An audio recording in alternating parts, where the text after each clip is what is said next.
humanity.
Good evening, everybody.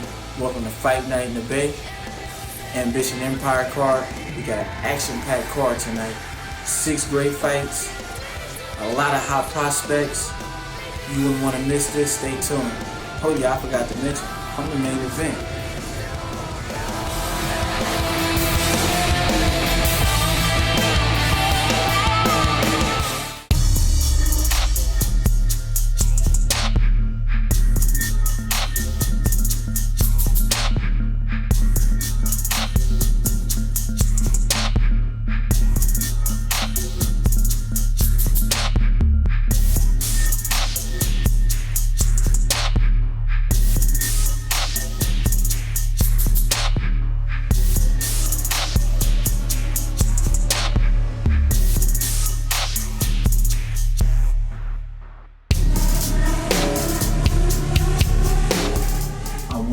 Shaw Jr. from Oakland, California, fighting out of San Francisco, and this is the rematch.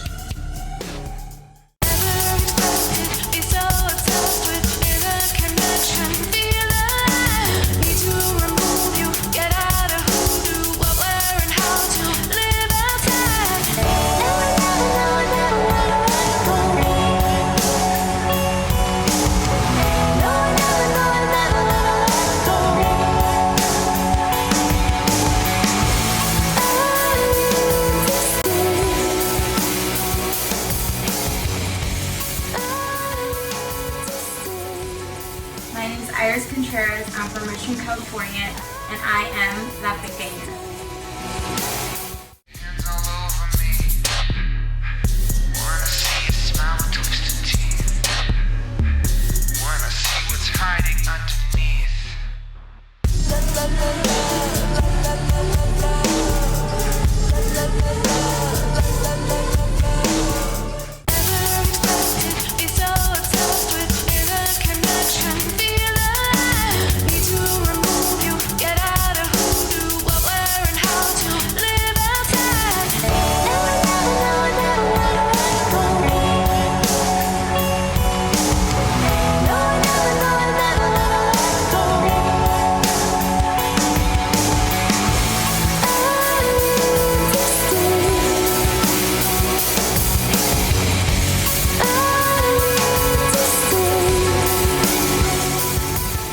Becky Killer Bee Light, and I'm a true warrior.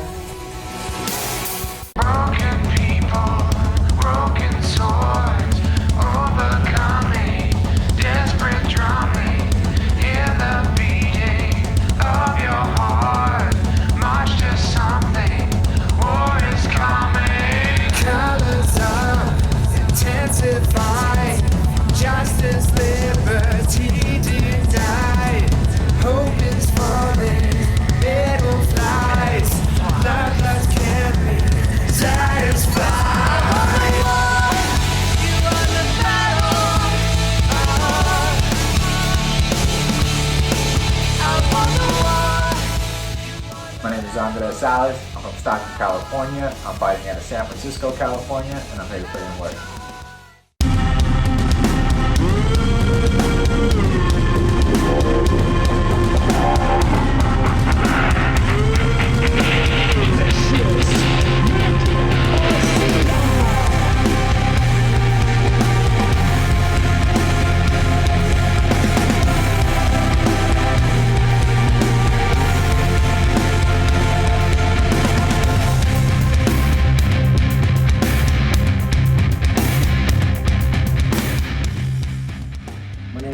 Pasillas. I'm from East Los Angeles, California, and to me, it's just another day, just another round. We're here, baby.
how could I defeat it? Stuck in a room with all these elitists in their eyes. They cut through me every size. With the look, they take my patience and my pride. Some say it came into it when I need it. People talking and they say that I can see it, but I don't wanna bring you any harm. Nothing in my sleeves, it's way within the rhymes.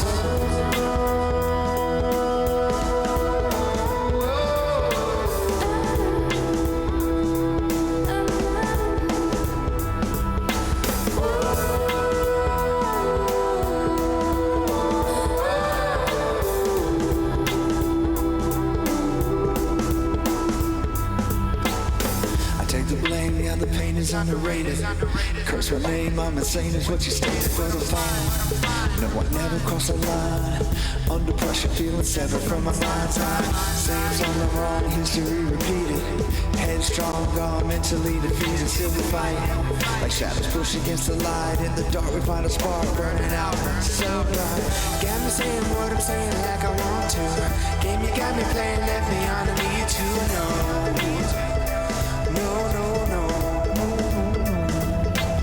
You need to please, ceases only when it serves you. Said your piece, now I'm in pieces, well I watch you go. Go, go, go.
Riding on the pendulum swing, stuck in a world between awake and asleep, never really knowing what the day's gonna bring. My brain is on fire, I'm too tired to scream. I'm here to take the pills, they ain't gonna change shit. Just paralyze your mind and try to contain it. Flying so high, got no time to explain it. Leave it all behind, man, I'm feeling so weightless. Waiting for gravity to kick me, playing this pull me back to the ground with the rest of the faceless. Cycle my soul, black it out and erase it. Nothing matters in the end, yet we still gotta face it, right?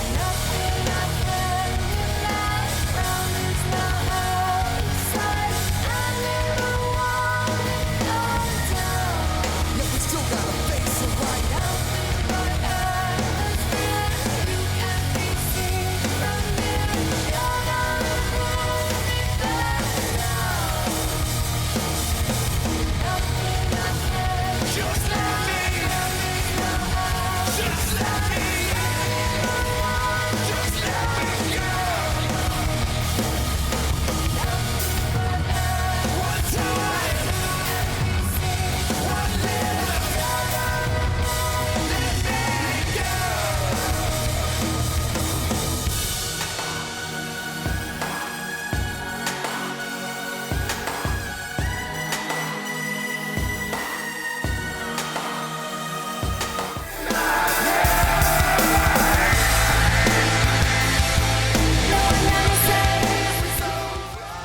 Good evening, everybody. Welcome to Fight Night in the Bay. Ambition Empire card. We got an action-packed card tonight. 6 great fights. A lot of hot prospects. You wouldn't want to miss this. Stay tuned. Oh yeah, I forgot to mention, I'm the main event.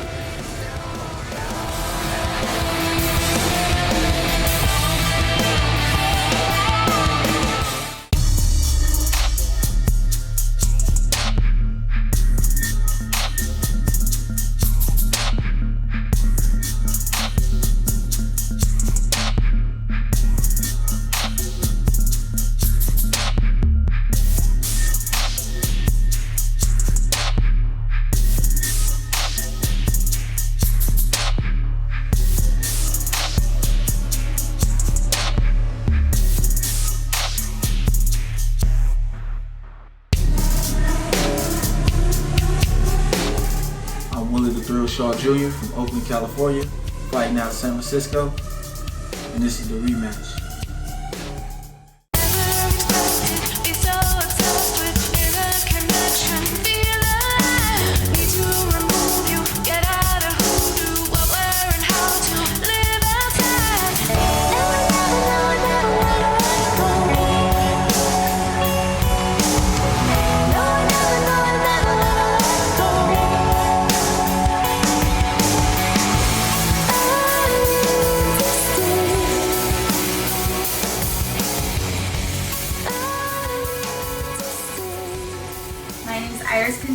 I'm from Richmond, California, and I am that big gamer.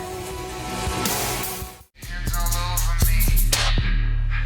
Wanna see you smile with twisted teeth. Wanna see what's hiding underneath.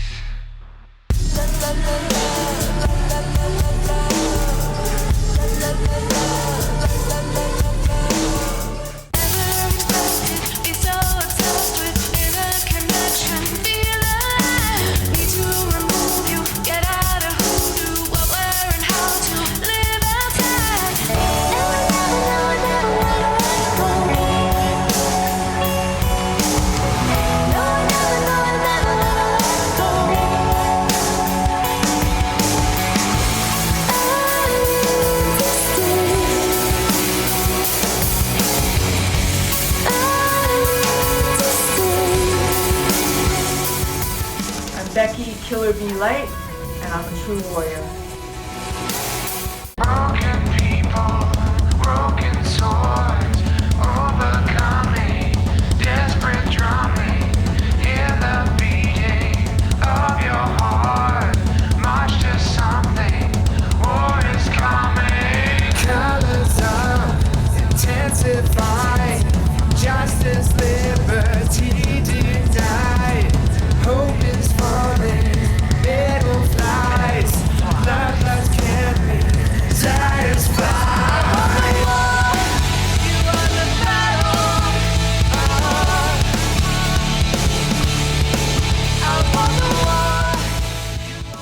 is Salas. I'm from Stockton, California. I'm fighting out of San Francisco, California, and I'm here to put in work.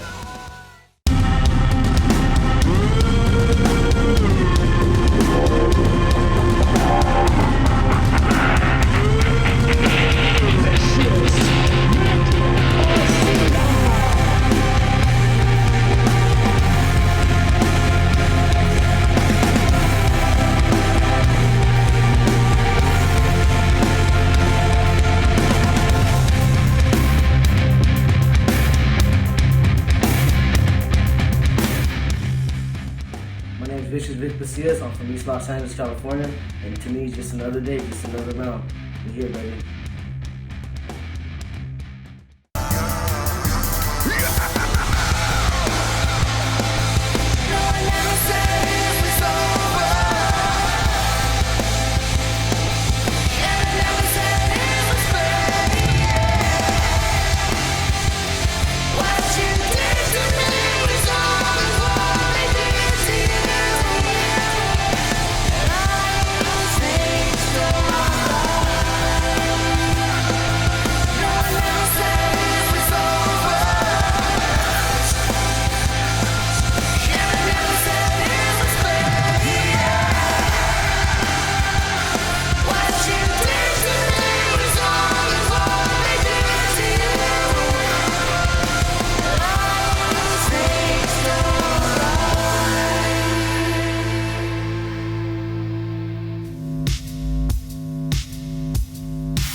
Vanity.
lines. I'm like, God damn. He cracked me too. I saw him walking in today. I was like, oh, I'm so glad. Yeah. Aurelio. I was like, Sergio. I was like, was I supposed to spray you today? He's like, when? I was like, he said 30. Yeah, it was him and this other guy, David. And then I was like, oh, I'm so glad I left before you came in. But right now, he's out of shape because you see how You got big. Yeah. He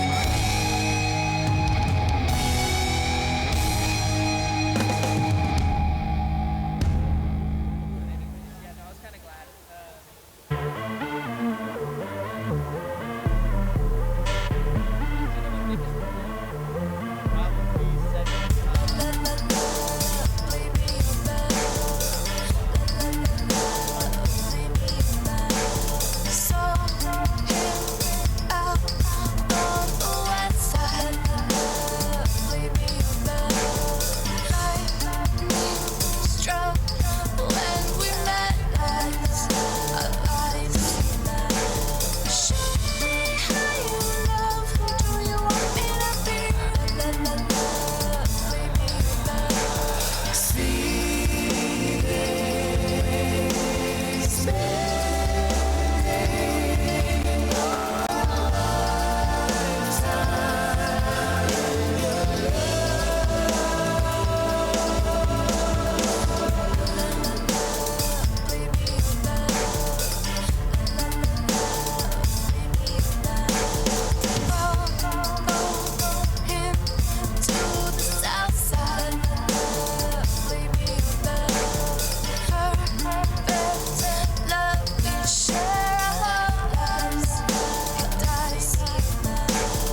Good evening, everybody. Welcome to Fight Night in the Bay. Ambition Empire card. We got an action-packed card tonight. 6 great fights. A lot of hot prospects. You wouldn't want to miss this. Stay tuned. Oh yeah, I forgot to mention, I'm the main event.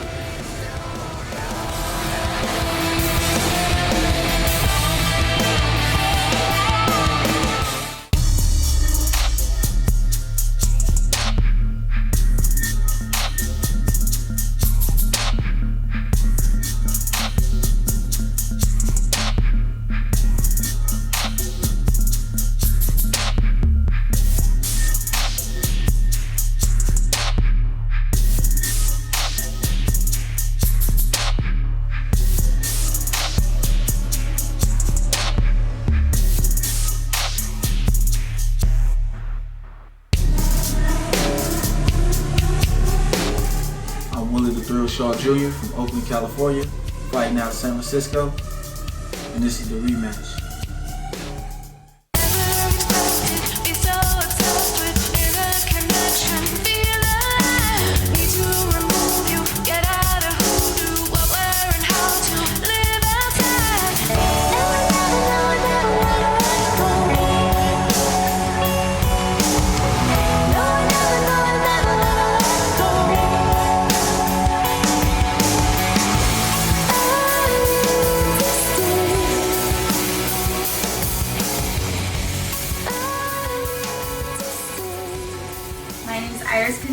I'm from Richmond, California, and I am La Pequeña.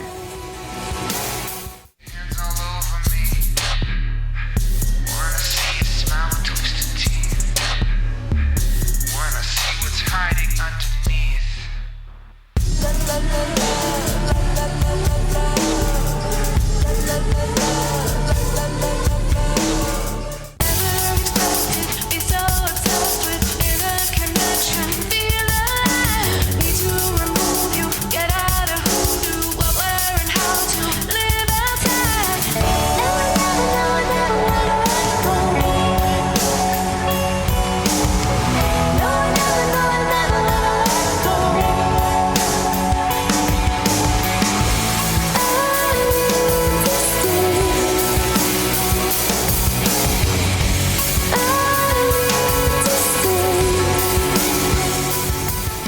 Becky Killer Bee Light, and I'm a true warrior.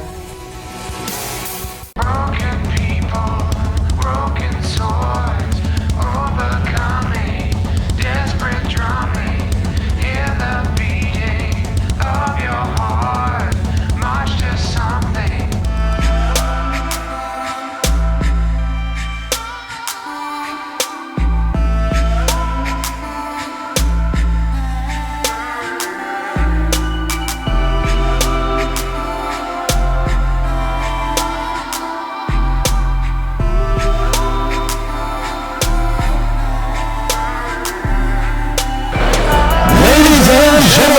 Welcome to the San Mateo Event Center in San Mateo, California. This is for Ambition Empire Promotions Fight Night in the Bay. You get the first bout started out of the blue corner. Ladies and gentlemen, please welcome Matt the Gift Gabbard.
out of the red corner, ladies and gentlemen, from Santa Rosa, California, please welcome Jonathan El Nino Rubio.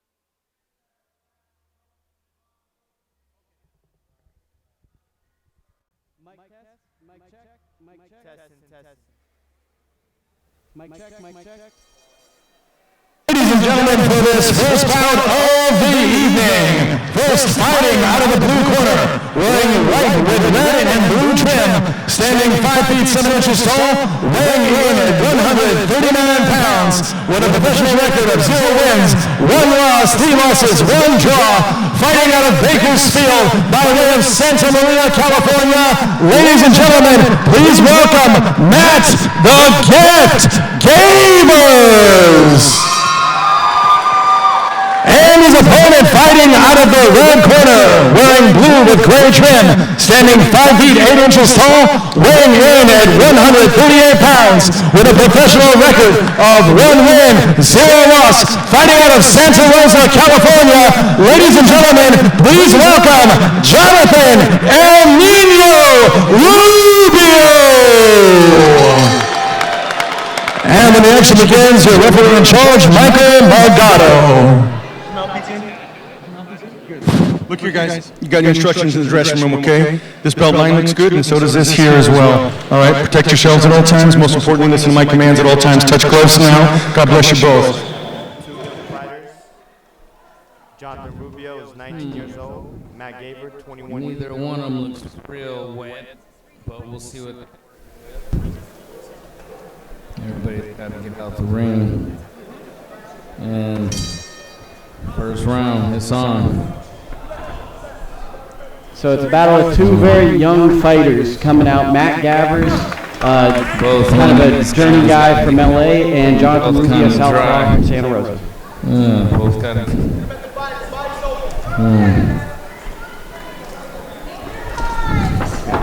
As you can see, Jonathan Rubio is a southpaw. The right-hander.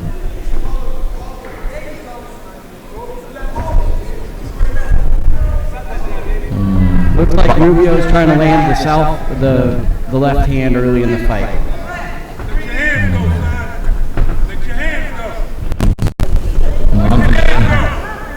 Paris, would you say that they're feeling each other out right now? Still, both of them want to warm up a little bit. Good uppercut by Rubio. Not much, they're letting him go already. Stan, what do you see in these 2 fighters in this process? Well, I see Rubio right now testing him out. He's counter punching right now, looking his shots. He's trying to open up Gabbard, and he's landed some good shots early on in the round. Always takes a minute to figure out a southpaw. Always. Would you say that they're figuring out the distance right now? That and the timing. And the timing. It's all timing for these guys. You want to be in the right place at the right time. Let's remember this is a 4-round fight, so they don't have too much time to figure each other out. They got to go straight to work. Gabbard is putting a lot of pressure on the young fighter. Yes, he is. But Rubio's doing a good job of boxing and moving his feet. He's not staying on the ropes. As soon as he gets to the ropes, he's out.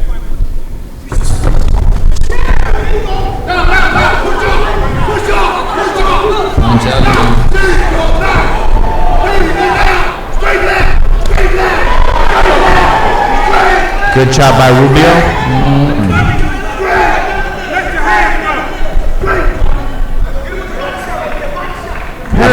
Who would you say is dictating this first round? Wow, it's close. Both guys are trying to put something together. Both guys are trying to get their rhythm. So it comes down to like the last exchanges in this round. You know, I always try to steal around. I mean, it's what you're taught from a lot of trainers. That last 10 seconds, let something go and steal around,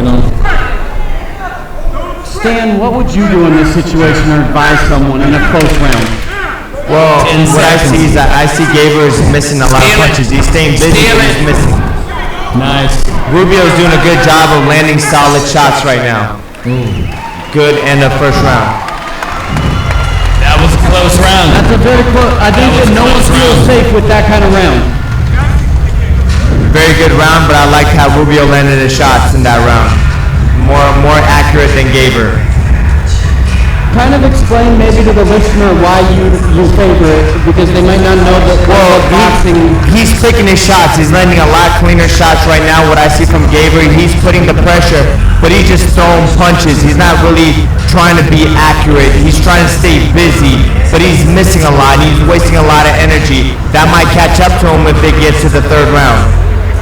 Paris, do you think Gabbard can keep up this pace that he did in the first for all 4 rounds? For a 4-round fight, you should ought to go 4, so I'm assuming his pace is going to increase by a little bit and then keep going up more, to tell you the truth. Okay, so that's good to know. Shoot, if you can't go 4 rounds, how many can you go? So correct me if I'm wrong, but it looks like we could see a head clash because of the southpaw styles and the distance they're fighting at. That definitely happens more often. Those heads can come together.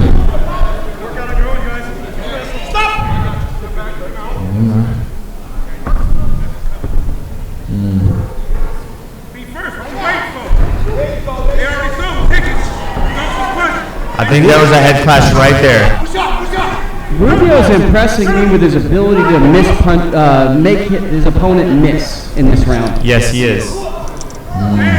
He's measuring that distance and he's trying to time him as he walks in. That's it.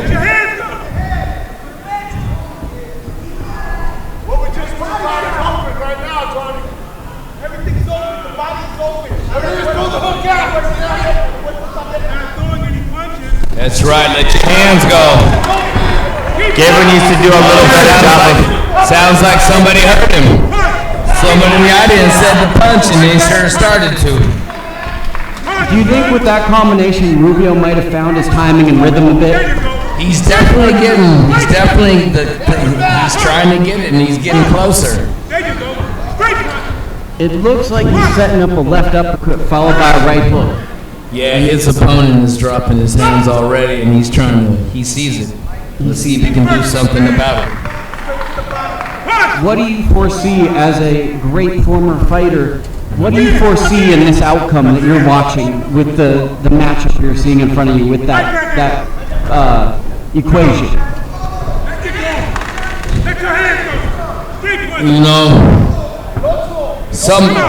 Both guys, like I said, are trying to get their rhythm, and it looks like Rubio's got a rhythm, but the other guy is countering now. He's trying to use Rubio's aggression against him. He kind of fights like an awkward jazz musician. He uses anti-rhythm. Yeah, he's trying to wait for mistakes and counter, which isn't a bad thing to do if you can get in there. His opponent, Gabbard, is not the slickest fighter, but he's a very tough fighter, and sometimes that's good. He's definitely has some counter punching ability. He's starting to counter, and he's having some success with it. What are you seeing, Stan? Well, I see Rubio's trying to land that straight left. There's one right there. That was a good shot. Nice counter. I see Gabbard trying to put the pressure and back him up on the rope so he can let his shots go. I see blood on the back of Gabbard. I'm not sure where that's coming from.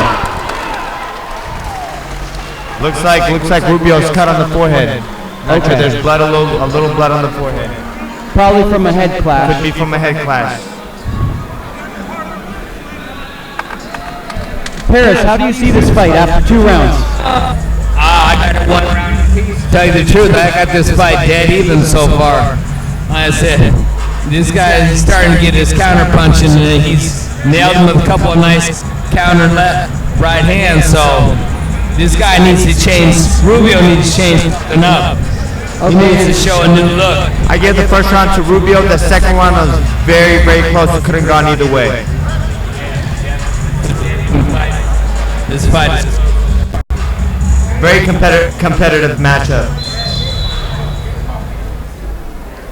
So we're heading into the third round of a very competitive fight between Jonathan Rubio and Matt Gabbard. And let's let the audience know, both of these fighters are very young. One's 19, one's 21. So they're both young, fresh, and very active. That's right. Find your range.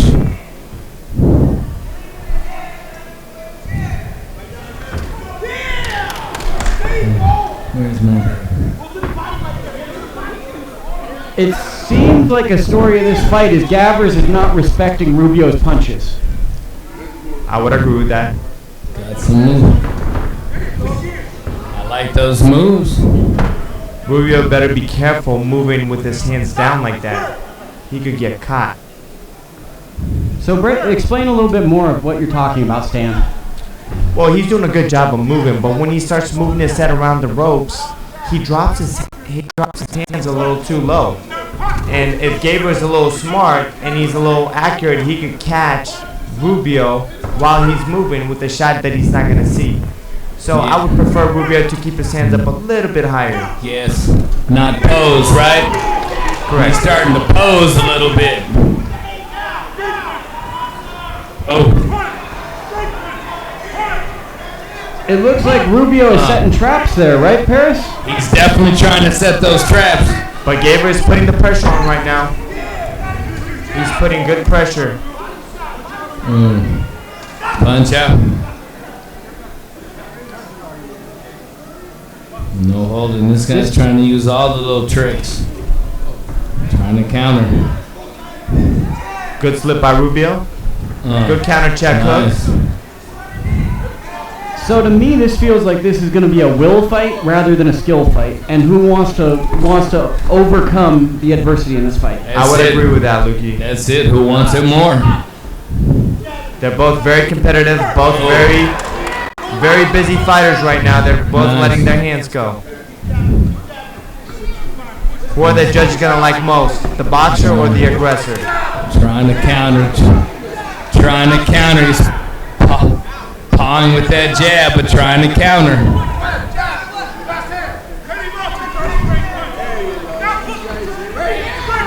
Rubio needs to be very careful when he's slipping, because he almost got caught with a big right hand by Gabbard.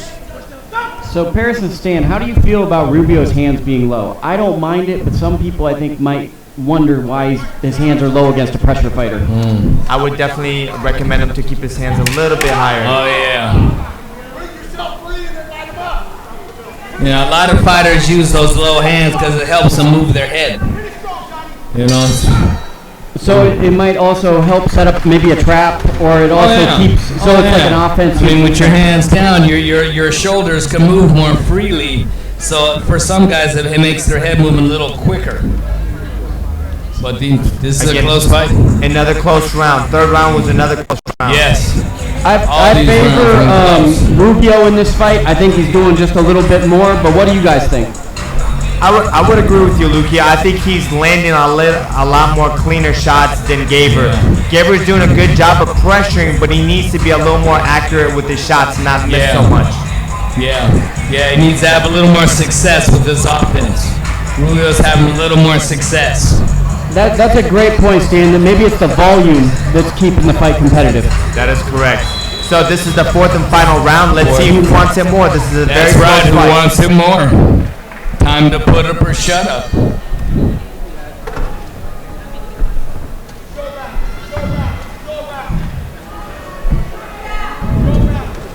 There's a nice jab. Good double straight left by Rubio. He needs to set it up with the jab a little bit more.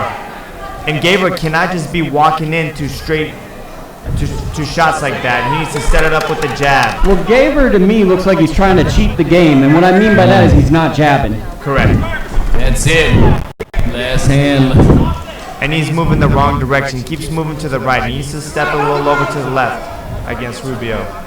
since Rubio's a southpaw. That's it. Let your hands go. That's it.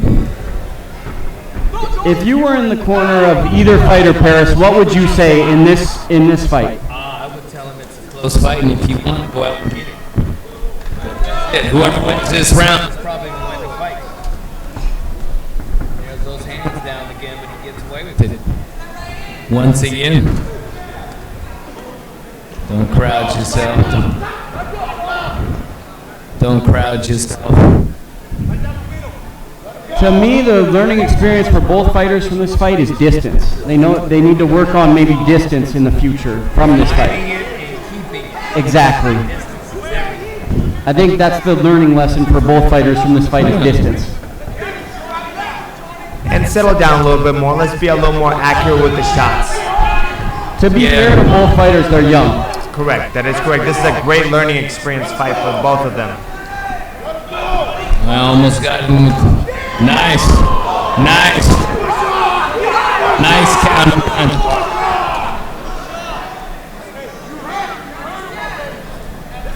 Keep moving, keep grooving. Keep moving, keep grooving. Crowd. You want it, you better get it. What are you seeing, Stan? What I'm seeing is Gabbard trying to put the pressure on Rubio. He's trying to back him up to the ropes, let his hands go, but Rubio's not letting that happen. I'm seeing that Rubio slightly wants to push Gabbard back in this round too. I think both fighters are a little gassed out, and they're trying to catch one another. This last 30 seconds could call it. Nice. He's countering. Rubio almost fell out of the ring. They almost landed on Young. Came out, back in. Oh, straight right into it. Good exchanges by both fighters. Not bad, not bad. Good finish, great fight. Paris, who do you have winning this one? Wow. I'm giving it to Rubio. I think he countered a little more better. I had a 3-1 Rubio. Yeah. Okay, that sounds about right. I think he was a little more success with his offense. I think that both guys were evenly matched, and they're both skillful fighters for this level. Yeah. Put up a respectable effort, nothing to be ashamed of. I agree with that. Yeah. It's a good learning experience. Both of them are young. They're both 19 and 21 years old. Yeah. Very good learning experience for both, and I would love to see both of them back in the ring again very soon. Yeah. Yeah, it's a good building block. It's a good building block for, well, whoever the winner is, they'll tell you it's a good building block. The winner might not think so, but it would be there for them as well. 4-round fights go by so quick, man, and next thing you know, they're over. They go by very fast, and that pressure style is a hard style to deal with in a 4-round fight. And if I don't know if the audience notices it, but the ring is very small, so there's not much room to move on around in this ring. Yep, it's definitely called a puncher's ring. It definitely is a puncher's ring. It's a busy ring. You're gonna have to let your hands go in this ring. Although it does look pretty fast. It doesn't, because usually they call a puncher's ring a slow ring, right? I agree. Pretty quick in there. He was moving and grooving in there. I thought Rubio did a good job of moving his feet in a very small ring, staying off them ropes and letting his hands go. Both fighters did a great job. Yeah. Respectable effort. Like a great, for this level of fighting, great effort. That was entertaining. Everybody got their money's worth, and that's all you can ask.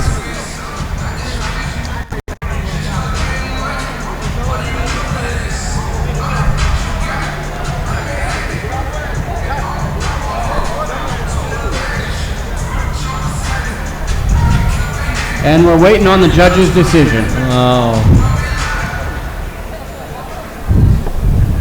Let's hear the scorecards. Here we go.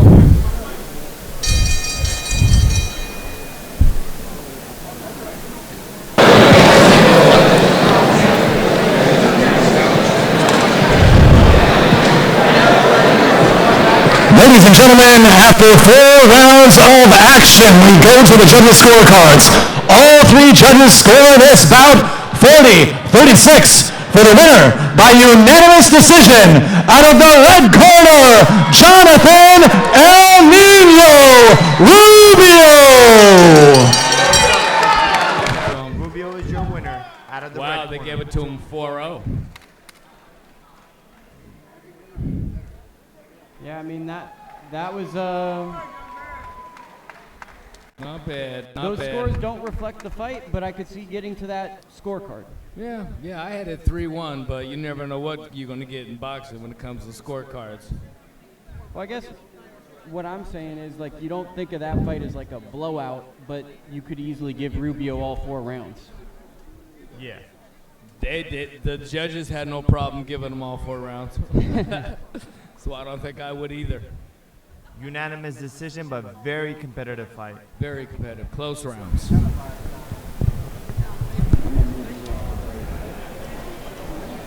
Nice win, man. Nice win.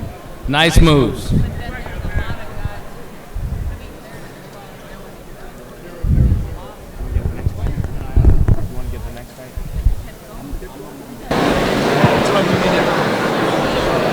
Ladies and gentlemen, for the next bout of the evening, first out of the blue corner from Pittsburgh, California, ladies and gentlemen, please welcome David Tarzan Douglas. How are you? So good to see you. How you doing?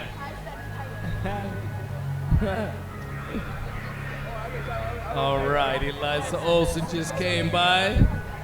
Oh my goodness. I think her uncle, Bubba Olsen, had 300 fights.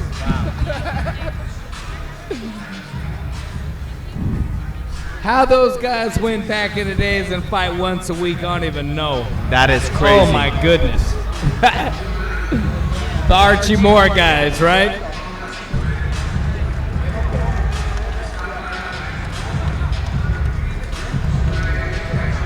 Press, what would you say, how many times a fighter should fight a year?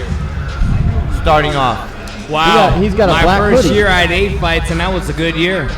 I don't know if I ever had a year where I had any more than 8 fights in the year. You think it's a good idea to stay busy like that, having 8 fights per year, or you want them?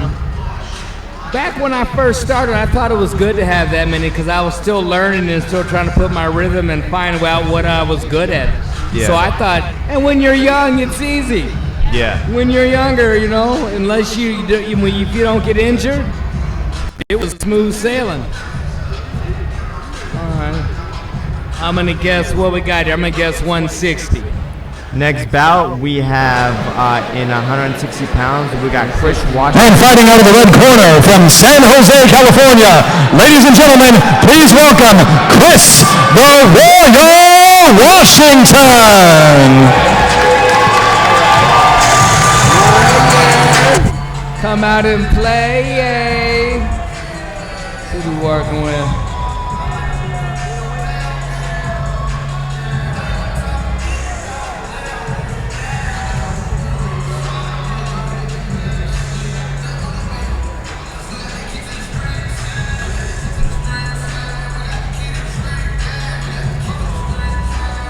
The Warrior. And this is Chris Washington walking into the ring right now.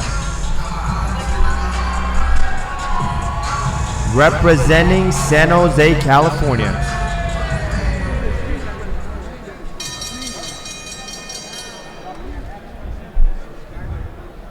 Wow, these guys weigh the same. One guy looks. Ladies and gentlemen, we'd like to thank those of you who are watching us via our live stream on Ambition Empire Promotions on Twitch, Facebook Live, and YouTube. Those of you who wish to view live, please search Ambition Empire Promotions. Ladies and gentlemen, for this next bout in the Super Welterweight division, this is 4 rounds. Our judges at ringside are Steve Morrow, Kermit Bayless, and Marshall Walker, with timekeeper Terry Burton, and our ringside positions for the night, Gary Furness and Michael Paltangi. And when the action begins, your referee in charge is Michael Margado. Introducing first, fighting out of the blue corner, wearing camo with orange trim, standing 5 feet 11 inches tall, weighing in at 156 pounds, with a professional record of 0 wins, 1 loss, fighting out of Pittsburgh, California. Ladies and gentlemen, please welcome David Tarzan Douglas. 0-1. And his opponent fighting out of the red corner, wearing black trunks, standing 5 feet 9 inches tall, weighing in at 155 pounds, with a professional record of 3 wins, 0 losses, fighting out of San Jose, California. Ladies and gentlemen, please welcome Chris the Warrior Washington. So, Lukey, what can you tell us about Chris Washington? He's a local fighter from here, from San Jose, California. He's a solid boxer. Look here. Both these belt lines are good. This is riding a little high, so coach and California fighter, legal blows are going to be right about here in the middle of the Adidas emblem, okay? You both received your instructions in the dressing room. I expect you to obey my commands at all times. Protect yourselves at all times. Good, clean, hard-fought professional fight. Touch gloves now. God bless you both. MMA fighter, Fox Strike Force. He's 0-1 as a pro.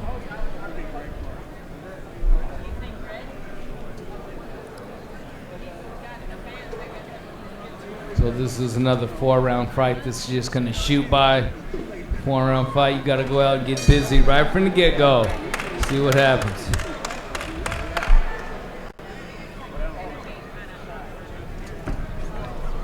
Stan, you got a lot of friends that fight MMA. What do you do when you fight an MMA fighter as a boxer? Since that's what this stylistic matchup is. Well, you got to figure him out first, how he's going to come and throw his punches, because MMA fighters throw punches from different angles than boxers do. Ooh, he's swinging that left hand.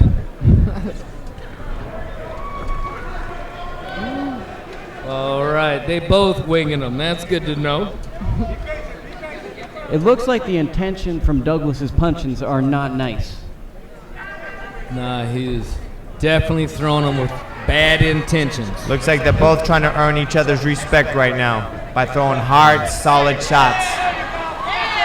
Chris Washington just landed a good shot. This might be over soon. This might be over soon. Not a good idea to drop your hands like that.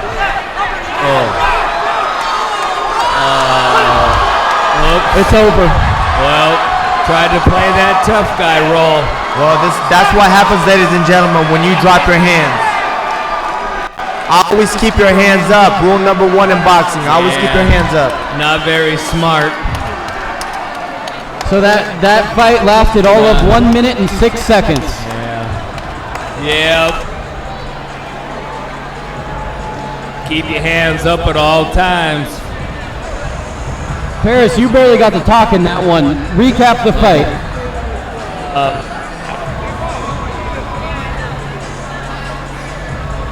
Man. It looked like his opponent psyched himself out. It looked like David Douglas was trying to show Chris Washington that his punches weren't hard. He dropped his hands and he looked like he could take his punch. Yeah, on purpose. But it was a bad idea because the next punch hurt him. Yeah, but when you look to the crowd, you see Chris Washington has a large support system from Dreamland Boxing. They came out, they bought tickets, they enjoyed his fight. He put on a good show. Tremendous performance. Tough.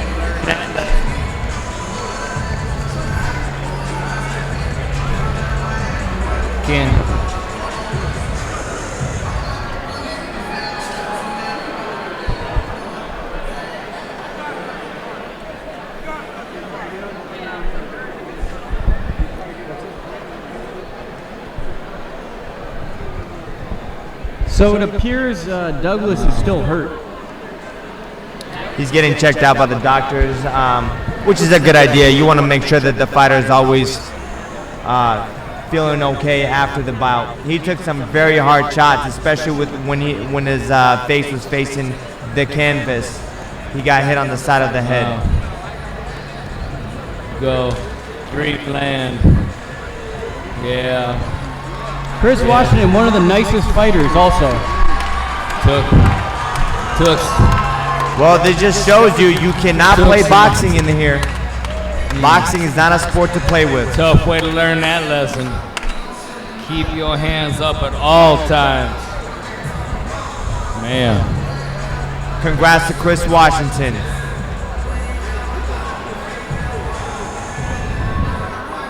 Wow.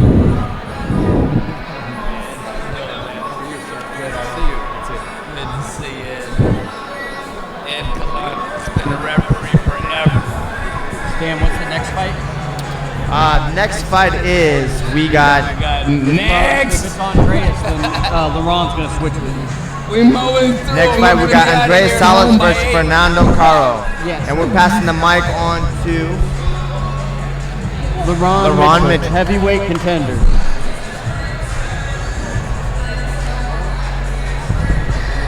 You're on. We live.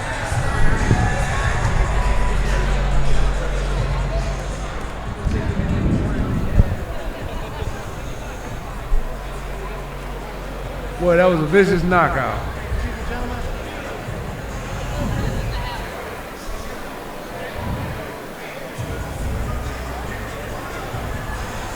David Douglas looks like me when I take my shirt off. Yeah.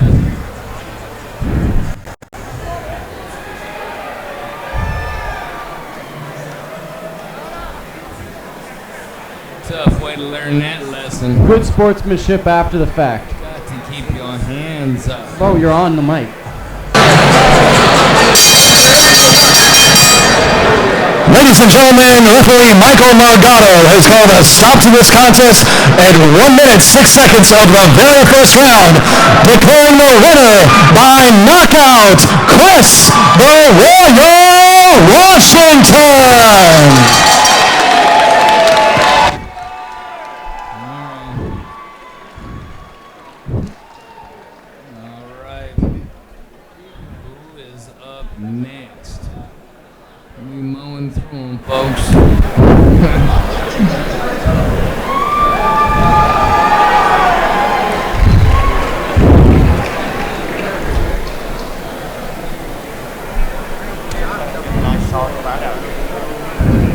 Wow. He doesn't learn how to keep them hands up. He's going to be 0-15 till he finally gets a win.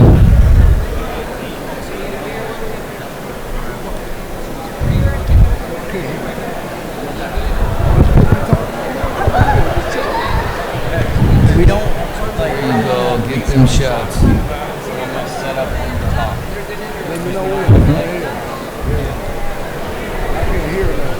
I can barely hear, so I'm gonna look over at Paris and then I'll come to you. So I dictate.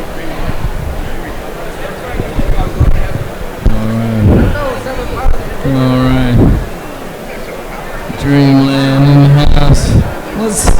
How are you, brother? It's so good to see you, man. So good to see you, man. What's up with you? How you doing? You good? You good? Ladies and gentlemen, we will have a short intermission, but at this time we are about to welcome some local Bay Area boxing legends into the ring. Very soon we will see Tony the Tiger Lopez. We will also see Andy Nance and also Kareem Hard Hitter Mayfield, and also last but not least Paris the Flying Lion Alexander. We'd like to have all of these gentlemen come up into the ring to join us so you can all give them a big round of applause.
Kareem, if you are in the house, please join us in the ring as soon as possible. Kareem Mayfield, if you are here, sir, definitely join us in the ring.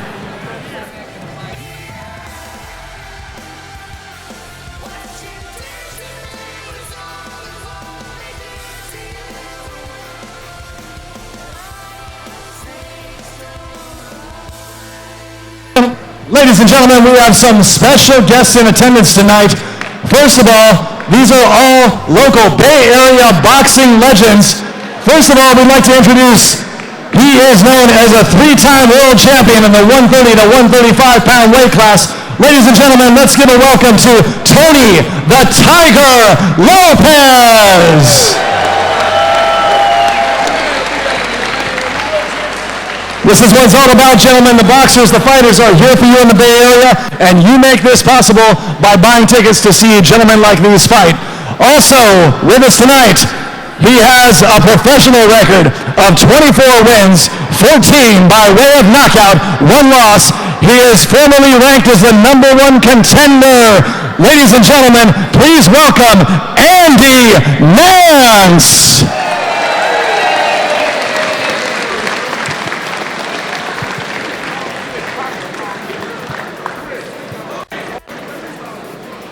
And also, this San Francisco native was a 2-time San Francisco Golden Gloves champion in the 80s. He went on to have a 15-year professional boxing career where he battled with 9 different world champions, including Gabe Rulas, Jorge Paez, and Oscar De La Hoya. Ladies and gentlemen, let's give a hometown welcome to Paris, the Flying Lion, Alexander.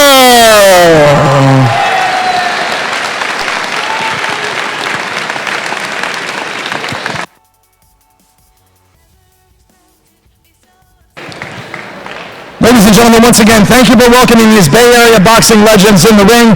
Please enjoy our short intermission, and we will be back with more fights for Fight Night in the Bay, brought to you by Ambition Empire Promotions.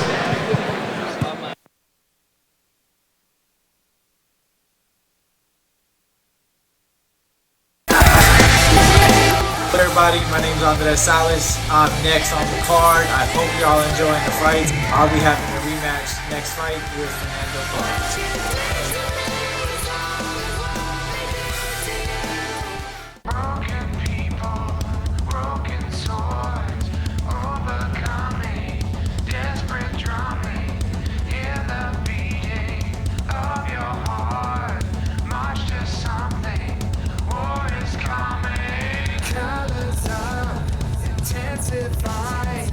Justice, liberty denied.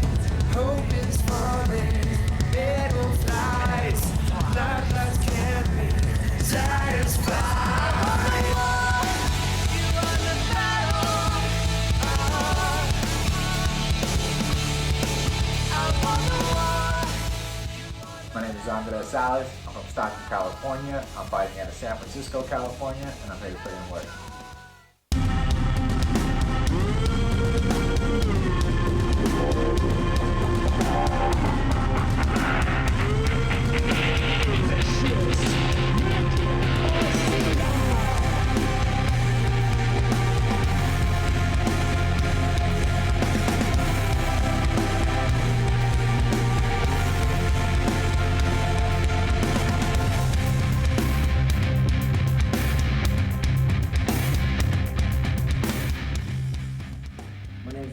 Pasillas. I'm from East Los Angeles, California, and to me, it's just another day, just another round.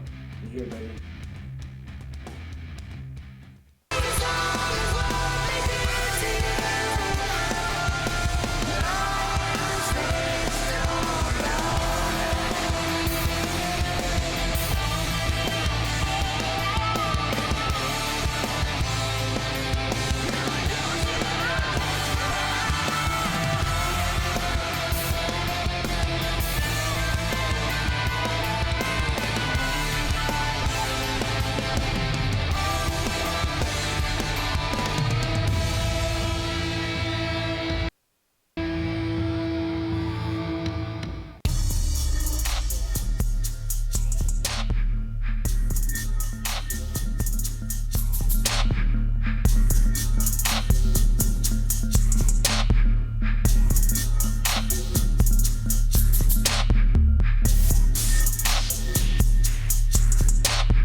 Thrill Shaw Jr. from Oakland, California, fighting out of San Francisco, and this is the rematch.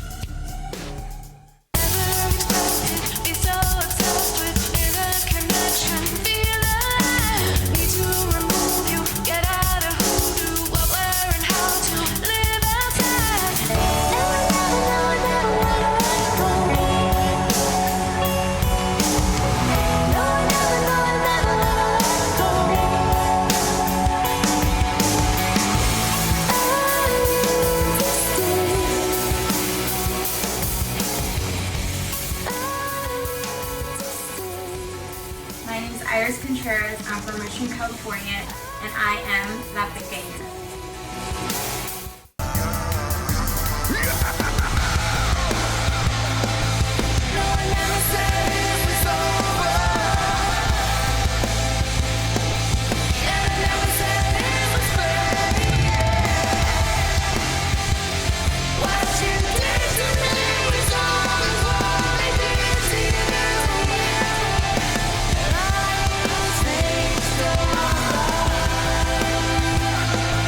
No one else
I do the other side. With the look, they take my patience and my pride. Slowly say it came into it when I need it. People talking and they say that I can see it, but I don't wanna bring you any harm. In my sleeves, this way we got you staying for the fun. No, I never cross a line. Under pressure, feeling severed from my mind's eye. Saying on the wrong, history repeated. Headstrong, gone, mentally defeated. Still we fight, like shadows push against the light. In the dark we find a spark burning out so bright. Got me saying what I'm saying like I want to. Game you got me playing, left me on the need to know.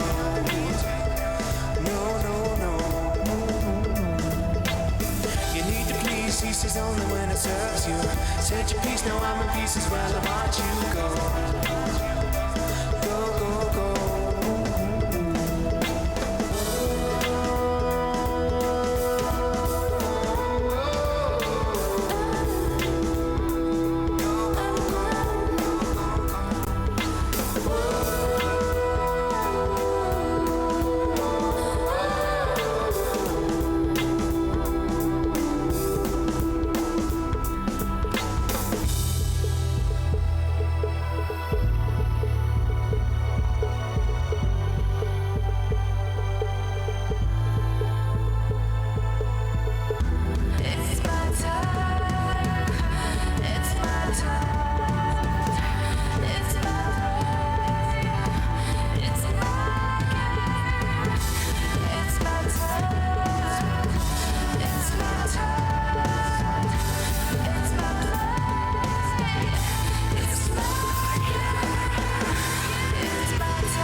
Rebecca Light, please come to the ring. Thank you very much. Eliza Olson and Rebecca Light, please come to the ring.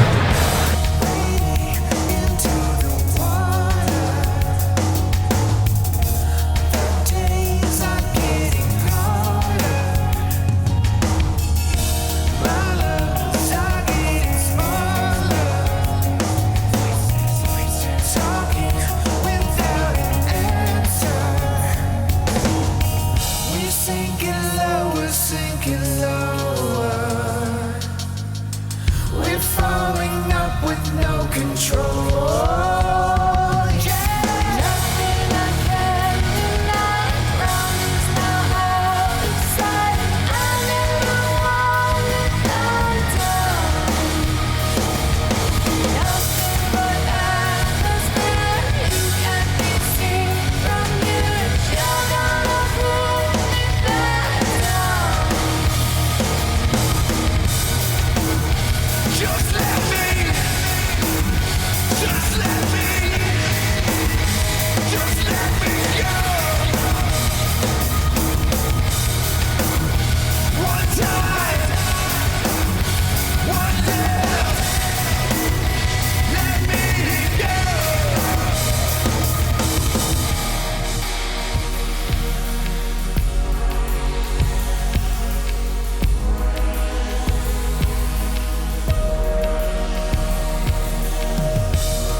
Swing, stuck in a world between awake and asleep, never really knowing what the day's gonna bring.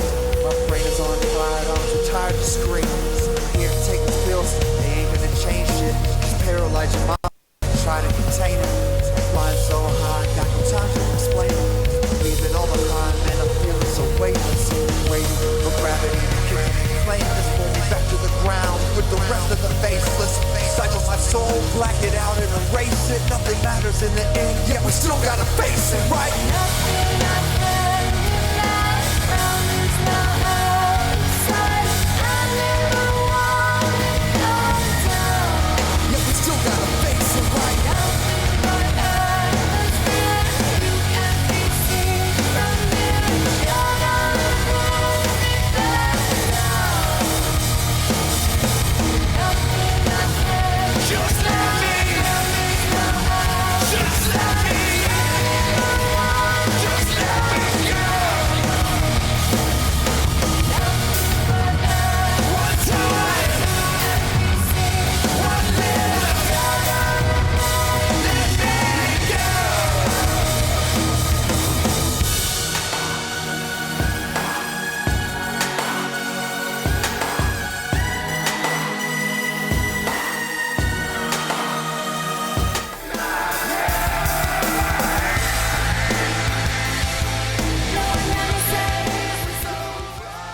What's up, everybody? My name is Salas. I'm next on the card. I hope you're all enjoying the fights. I'll be having a rematch next fight with Fernando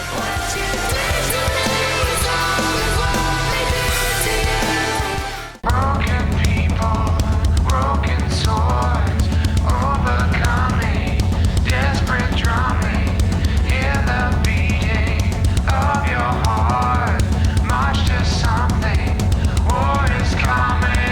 Colors up, intensify. Justice, liberty denied. Hope is falling, middle flies. Bloodlust can't be satisfied. You won the battle. I won the war. My name is Salas. I'm from Stockton, California. I'm fighting out of San Francisco, California, and I'm here to put in work.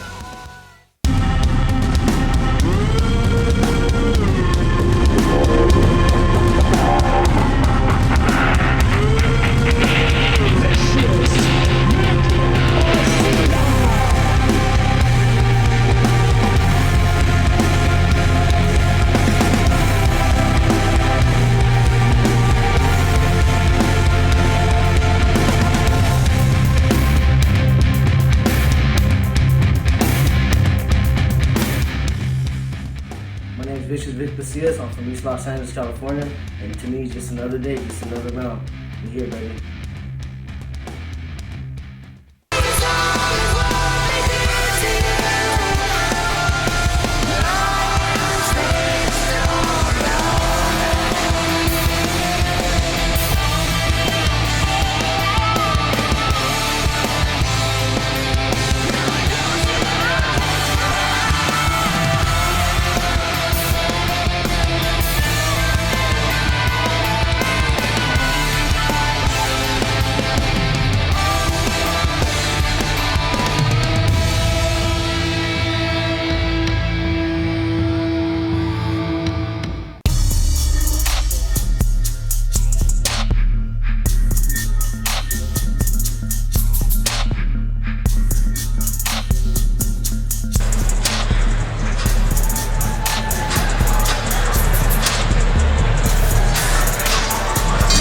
DJ.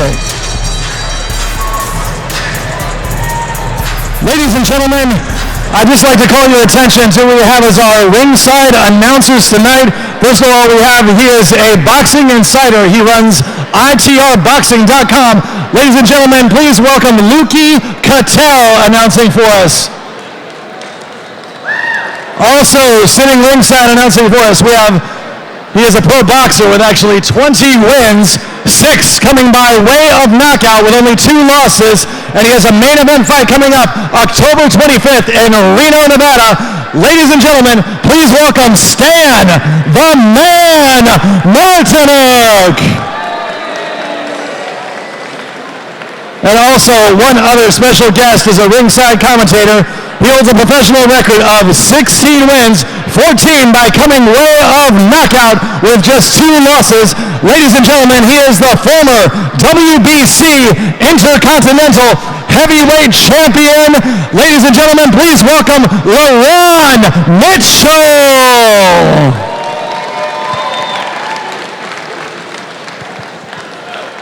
And ladies and gentlemen, 2 special guests we have here in attendance as well. First of all, she is the granddaughter of Bobo Olsen, who actually fought Sugar Ray Robinson on 4 different occasions. She is a former 2-time WBC and IBA World Champion. Ladies and gentlemen, let's give a welcome to Eliza Olsen.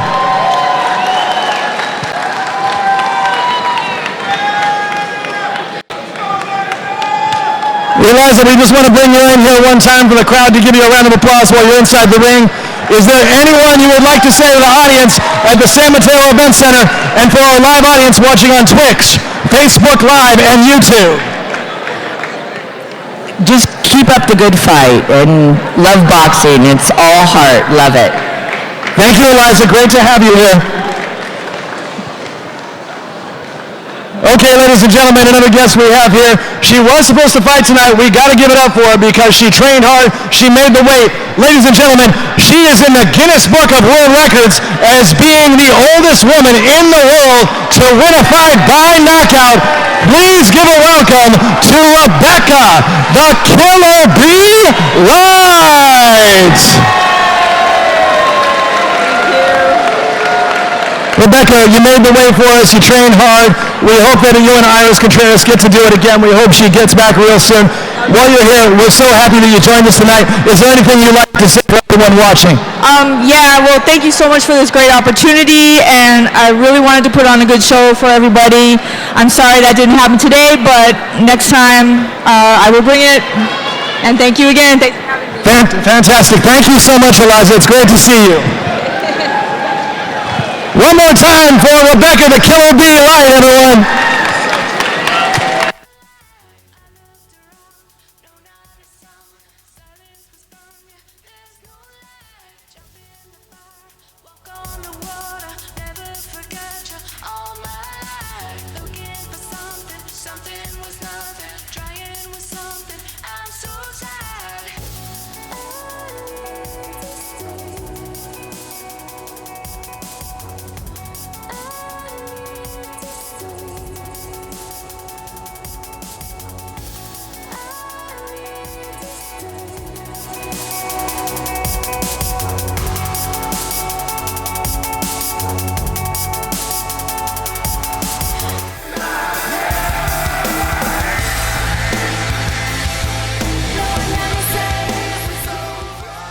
What's up, everybody? My name is Salas. I'm next on the card. I hope y'all enjoying the fights. I'll be having a rematch next fight with Fernando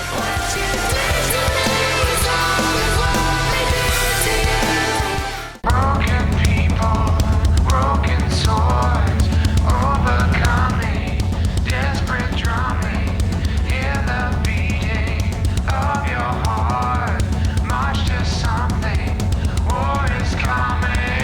Colors of intensifying, justice, liberty denied, hope is falling, battle flies, bloodlust can't be satisfied.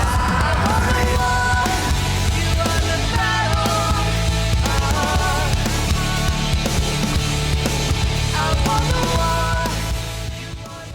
Salas. I'm from Stockton, California. I'm fighting out of San Francisco, California, and I'm here to put in work.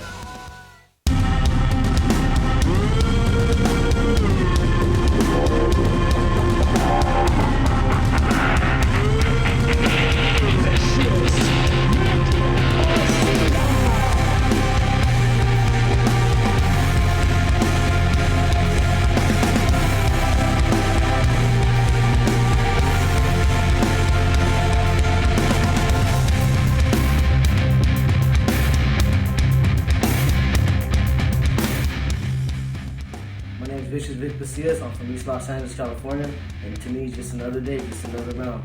We're here, baby.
Jr. from Oakland, California, fighting out of San Francisco.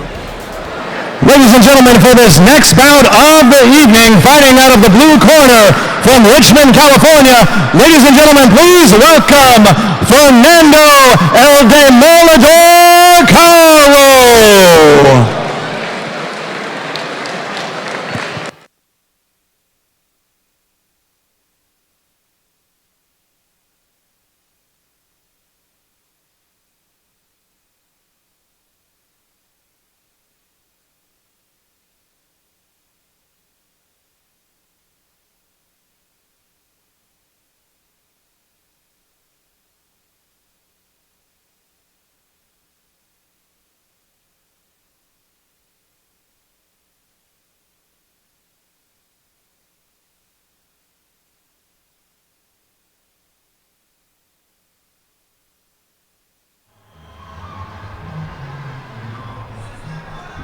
Explain what happened. He got it. Explain it on the microphone. The corner, the head trainer went to the wrong corner. Left the fighter hanging. What's your guess, Ron? How much does he weigh? What's your guess? About 199, 197. All right. Big legs, everybody. And fighting out of the red corner from San Francisco via Stockton, California, ladies and gentlemen, please welcome Andres El Mexicano Salas.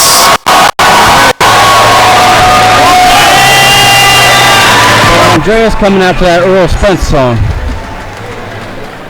It's like that. It is. I guess the youngsters like it. Oh yeah, I heard this. Yeah. He's got that Texas. All right. It's gonna be a good fight. It's a rematch. It's real good. I'm excited about this one. They know each other. They know each other well. Didn't we just have a particular heavyweight just win a heavyweight championship of the world that looked kind of similar to the guy over there? Andrew Ruiz. Yeah. Yeah. I was thinking, well, who is this guy reminding me of? And that's it. Yeah, it's all good. I mean, sometimes it's just about the skill set.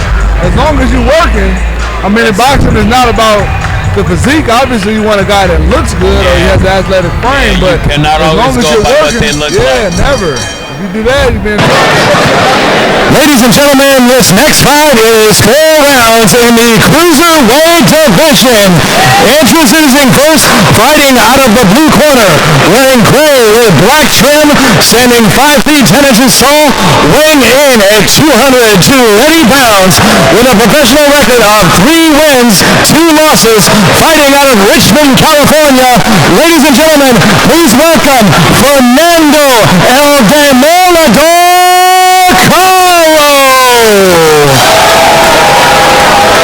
and his opponent fighting out of the red corner, wearing black with gold trim, standing 6 feet 2 inches tall, weighing in at 199 pounds, with a professional record of 4 wins, all coming by the way of knockout and 0 losses, fighting out of San Francisco via Stockton, California. Ladies and gentlemen, please give a welcome to Andres El Mexicano Salas. And when the action begins, your referee in charge, Edward Colantes. Gentlemen, you received your instructions in the dressing room. I want to remind you to obey my commands at all times and protect yourself at all times, okay? Here and above is good. Here and above is good. Let's go. Hundreds. And speaking of fights, this man to the right of me has been in with both of these guys. Yeah, I'm really excited about this fight because they both bring unique styles that's going to make sure and let us know that this fight's going to always be action-packed. This is a 6-round fight, ladies and gentlemen. 6 rounds of action in the cruiserweight division. Nice bang, but he can box. 6 rounds. And it's a 6-rounder. They both bring real good attributes to the fight, and I'm excited. Probably not going to go to the distance if it's 6 rounds, because if they like to bang, real hard to bang and go 6 rounds. Yeah, no, I doubt it. I don't think so. And the last time they fought, it ended late by stoppage, but it was close the entire time. Carl looks like the best shape he's been in. It's going to be I've a ever seen humdinger. him. The crowd is talking. And you can't go off licks. We just got to talking about it. We'll see here in a couple minutes when he gets hit. Another southpaw. If I'm Dre, I'm going to that body, though. Another southpaw. Yeah, southpaw versus right. Watch the heads and the feet. Paris, what are you seeing? I haven't seen the southpaw matchup earlier. What are you seeing different with these cruiserweights? This guy's the bigger guy, and man, the other guy's got a lot to get through, height and reach. So he's got a tough night ahead of him. He's got to do the Mike Tyson, roll in there and bore down. Let's see if he can. Who's dictating the fight, Andreas. He's already got Fernando lunging. He's got him throwing wild shots. Yeah. He's basically looking for the home run. And if you look at Dre, he's composed, and everything he's throwing is shorting on the money. Andres looks a little dry compared to the other guy. He needs to warm it up. He can warm it up and get warmed up. So that means Fernando needs to jump on him. Yeah. But he's not winning the exchanges, though. You're right. For the non-boxers that might not know what being dry is, what would the disadvantage to being dry and being in the ring be? It'd be just like going to run a 100-meter sprint without warming up. And while we were talking, something happened. Andres put a nice combination together. And he's going to the body, like I said. Attack that body. Catching to the basement. There was another body shot. And Take it to the basement. Dre's doing a lot of catching and shooting. That lets you know he's in there thinking. When catching and shooting, I mean he's blocking the shot and he's coming back with something right away. I feel like this is the most controlled pace Andreas has ever fought at in a pro fight. Out of all 4 of his fights and probably his other fights, because he does have a mixed martial arts background. He's trying to land overhand rights. Starting to think. Can he overcome? Can he overcome the height and the reach? He won't overcome it doing that. He's got to come in behind that jab. He's just coming in behind wild shots, and then he's not even covering up, so he's catching 2 or 3. He just caught one again. That's it. That's the chance he's got to land a haymaker. Carl's very awkward. Very. Yeah. He's got to keep that chin down. He just caught a straight left. Yep. Don't get. That's a bad place to be. Andres with the play. He better keep his chin down too. Nice try. Excellent defense. He's in there trying. Excellent defense. Way to get out the way. And go right back to what's been working. I think he's doing a good job. One round down. Woo, they're throwing. Who do you give that round to, Paris? I'd have to give to Andres. His offense was a little more successful. And he made the other guy just miss a couple of whistling overhand rights. And LeBron, talk about, you said that he had to be careful coming in when he was throwing shots with Carl. Explain what you mean about that. He's already frustrated Carl, so everything Carl is throwing, he's swinging for the fences essentially. Everything he's throwing has knockout bad intentions on it. He's trying to knock him out with one shot because he feels like he can't execute his game plan, which is either box or bang, because every time he throws something, he blocks it and Dre fires back, or he's missing. So he's pretty much throwing caution to the wind here, and he's just trying to go for it all. Tremendous first round. Very good. Not sure either guy can keep that pace through 6. It won't go 6 if they keep that up. And there's Drake going to the body. That's what I said from the jump. As soon as I saw this guy, I said, go to the body. That first round wasn't very close. See if he can even it up. That was nice. That's what he got to do. He needs to go forward and punch. Paris, what do you think about the body attack from both fighters? Oh, man. I mean, the littler guy is closer to the body. It's right there for him to nail. The taller guys, and Andres going to the body right then. Because one guy looks a little softer than the other one, to be honest. And LeBron, Salas has made an effort to go to Carl's body. Do you see him starting to slow down in this round? I see them both starting to, because now it's the second round. Fatigue and the mental and physical fatigue, because the brain's a muscle too, so they're both slowing down naturally. But Carl looks like he's slowing down a lot faster than Drake because of the body shots, like you just said. And if I'm Carl, I'm turning this into a wrestling match so I can get my win back. That's it. So if you were Carl, you'd look to nullify the action however possible. Throw that haymaker, grab. See right there, he could have grabbed him. He can grab him here, and he's not. Instead, he's trying to throw back. And it seems like Andreas is not necessarily faster, but his shots are sharper. That's what he's trying to do so far. There you go. I will say the constant pressure of Caro is something that wears on a fighter. Just put someone in your face the whole fight. It is, and I've been in the gym with both of these guys, and Caro, he can be right there. You have to keep that jab on him to slow him down. That's what Dre's not doing. If you're noticing, there's long periods in between his exchanges, but that's because he's having so much success at what he's doing. You know why break was not fit. You know why fix was not broken. Nice head movement. Nice head movement. That's it. Chris, how do you feel about the distance in this fight and the use of the jab? I'm going to say Andres has gotten his distance a little more than the other guy. The other guy still hasn't quite gotten it. He's still trying to, but overcoming height and reach advantage is so tough. He's giving it. I like how he's going down to the body. He's still trying. You got to give him that. Dre will end this fight if he doubles up on any one of his shots. He'll end it. If you notice, when he throws a shot, he'll come back with the other hand, but Carl drops his guard. See, he just dropped his guard again. He throws his shots and he drops his guard. If Dre doubles up, this fight will be over. So you're saying maybe if he threw a throwaway punch, there might be something open for him? He could throw two hooks. Both of them can be hard. That's a good shot, though, by Carl. Carl's in it. He's not giving up. He's going to win. I think this is the best shape, as I said before, Carl's been as a professional. Yeah, and he's bringing it. I got to give it to him. He's bringing it. He really closed the gap that round. He really closed the gap that round. Paris, how do you have it through 2 rounds? I got to give it to Andres. I think he's won both rounds 10-9. The little guy still hasn't found his range yet. He's still trying. I agree. He's coming, but Andreas is still in control.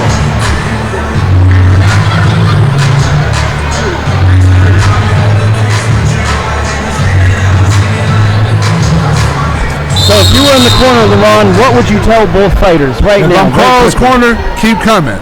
Just make sure you tighten up that defense because and shorten the shots up a little bit. If I'm Salas's corner, use that jab and use a little bit of movement here. Don't burn so much energy because every time you throw it pretty much is landing. Like there, he just threw a 3-piece. The last one landed clean. Don't give him a shot to do something.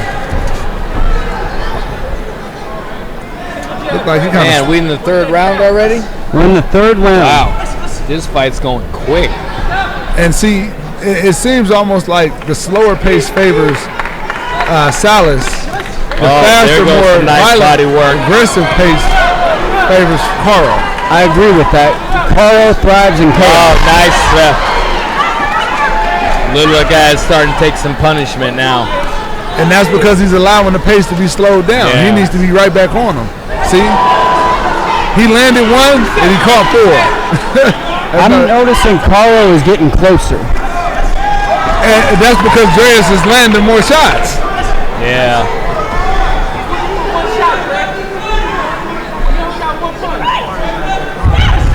And Drake could easily stop that with the jab. Carl needs to come in behind the jab. Circle your right. Circle your right. Yeah, a lot of lead right hands from Carl. Yeah, a lot of lead. Yeah, messed up, yeah. Well, you can tell he's a little fatigued. Look how he got up. Is he all right? Looked like the ankle might have been funny on that one. Right. Both guys seem to be breathing a little hard, but this is high. This is high intense right here. It's intense, high intense. Right. Guy's still ripping and zipping. And everything they're throwing is hard. There's no setups. It's hard. You can tell these two guys, they're trying to get each other out of there. Yeah, there's no doubt about it. Which keeps the fans happy. This is a fight. Yeah. Keep punching. Nice head movement for a big guy. Nice head movement. Oh. It's getting a little dirty. Oh yeah. But this is what I would have told Carl to do from the jump.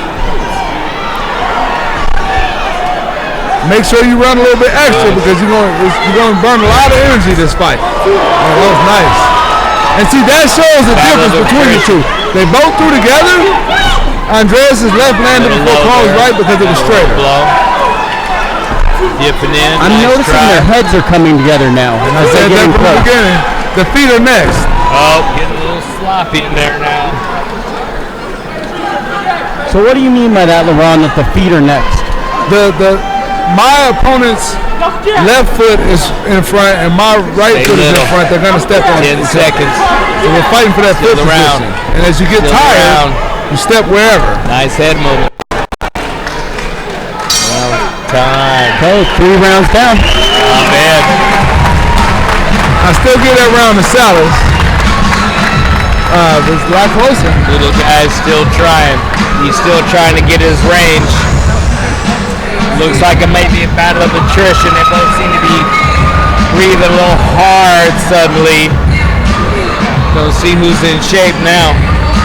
Don't see who's done any morning road work. You're an old school veteran, Perez. Is this an old school type of fight? Like an old school toughness fight?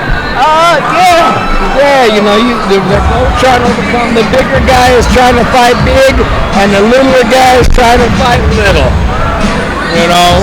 So now, like I said, now it's a battle of attrition. So let's see who's been doing their morning road work, because these are rounds that start showing if you are or not. It looks a little gaspy over here. As we go into the 4th round, we're going to see who took the training more serious. Yeah. And see who's in shape right now. Yep.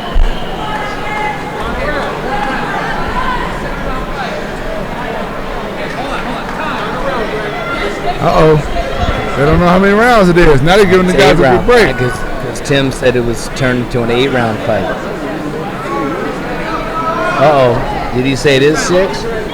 It is 6. Oh, they wanted to make it a 6-round fight, but I don't think they'd let them. Wow. Have you ever been told in a fight that your fight's been lessened to a certain amount of round? Yeah. I don't think I've ever had that happen. I've had it happen to me. Really? Yeah. Wow. Luckily, I got the guy out of there. I heard that. So the fight changed from a 6 to a 4 rounder 6 to a 4 instantly. in the fourth. Yeah, but this is one of the fights you wish it was a 6 because we're enjoying this. Yeah, you want to see who's got it because they're both chucking them now. Oh yeah, they got that little extra break too. So this one they'll be probably throwing to the end if somebody doesn't go down. Sorry, you gotta come behind the head. He's gonna get Salas can get him out of there. I don't like to see Carl taking these shots. There you go. I don't like to see him taking these shots because his hands are down. He's not doing anything that his corner taught him in the gym. And I've been in the gym with this guy and they taught him to fight better than this. And I like both guys. But at the end of it, when you get tired, all the technique goes out to the window. Because I've been there. So it's hard to criticize them when they look like this because everything that you learn is gone. And you're just basically fighting to survive. No, they winging there. Nice body work. Nice body work. And see, this is when you can tell where the fatigue is. It's like they have a chance to get on top of each other, and you see they're taking the break. And see, nice, and nice goes first and he gets caught. Those are some quality counter punches.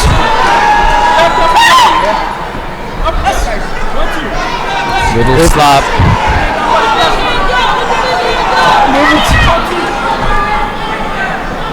Give it to the little guy. He's still in there throwing. His spirit has not been broken. Oh no, fighters got heart. Yeah. Even when the fighter's quote unquote spirit is broken, he still has heart for getting in there. Yeah. It's the heart of bend their knees versus the body. Right.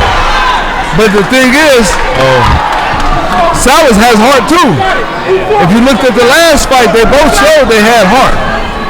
I think the body shots earlier those kind of body surprised shots are him. starting to hurt now. Yeah, because he didn't throw any body shots the last fight.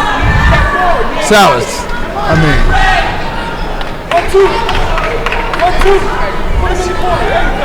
Still throwing up. He's still letting his hands go. The first one is short enough to three-piece combination. We'll get some stuff. He earning his money. See, look at this. Nice short shot. Short shot. Not bad. Nice shot. Short shots versus power muscle. That's Let me right. force the shot. Ooh, they both got a little gaspy going. Up. Ooh. They chuck him. Ooh. And Salas will go to the belt for the first time in his career. First time. Not bad. Whatever these guys got paid, it wasn't enough. Fighters never get paid enough. Not bad. Really respectable fight from both guys. Real good fight. Better than the last one. And I didn't think you could get better than the last time they fought. They both took it serious. That was a fight. I really would like for these guys to be able to spar with each other. Them being from the same area, I feel like they can go out and make money now fighting in other places, but they can also help each other get better. I agree with that. Paris, what do you think of Salas going forward? What do you think of his fighting style, and what do you see for him? He showed some nice technique in there. He had nice counter-punching abilities. He went to the body on occasion. He didn't get sloppy. He had his guy, put him in range and kept him there. So I think it's nothing but uphill from here. Tell him. Yell at him. What you gonna tell him?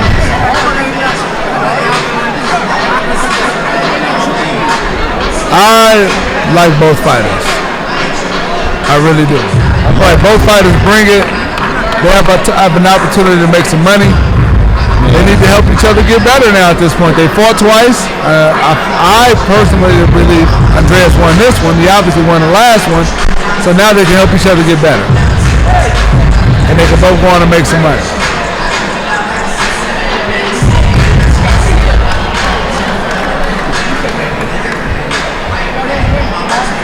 The fight being short and definitely did not help Carl. He looked like he was just starting to come on. He does You have a know? style that works well for 4-rounders. Not really. No, not at all. Slow to warm is what they like to call it, right? Slow to warm. He's kind of a tank. He's built to come forward and absorb damage. He showed he could take a shot because he took a couple. He was right there to move him back. He took more than a couple. He took a lot. He kept coming. Real good fight. And it wasn't like he was just absorbing the fight, the shots, and he came to win. Yeah, definitely so. Definitely so. And we're waiting on the... Dre giving me a shout out. Hey, yes, sir. It'd be good. You want some of these this? guys You want some of this? work with each other. I think they can really We help got each the other out. official decision coming up. Yeah, the chicken's a little scrawny, but it's alright. It's good. Yes, yes.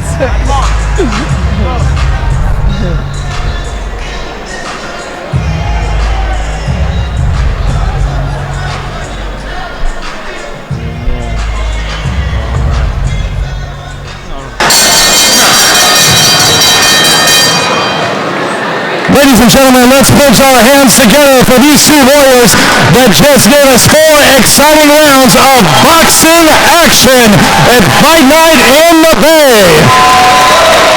We go to the judges' scorecards for a decision. Judge Steve Morrow scores at 40-36. Kermit Bayes scores at 40-36. And Marshall Walker scores at 39-37. For the winner, by unanimous decision, out of the red corner, Andres El Mexicano Salas.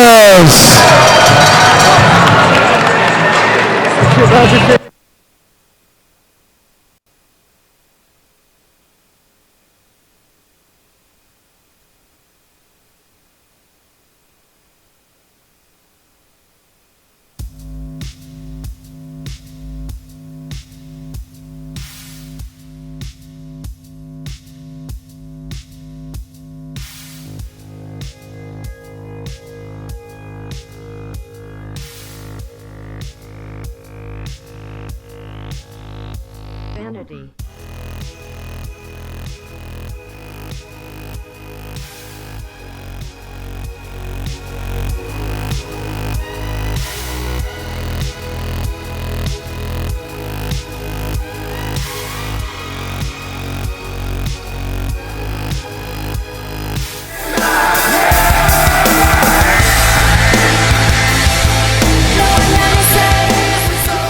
Hey everybody, my name is Victor Pasillas. Thank you for tuning in. I'm up next against Ernesto Guerrero. You know, we're gonna get him out of the way. Let's go, baby.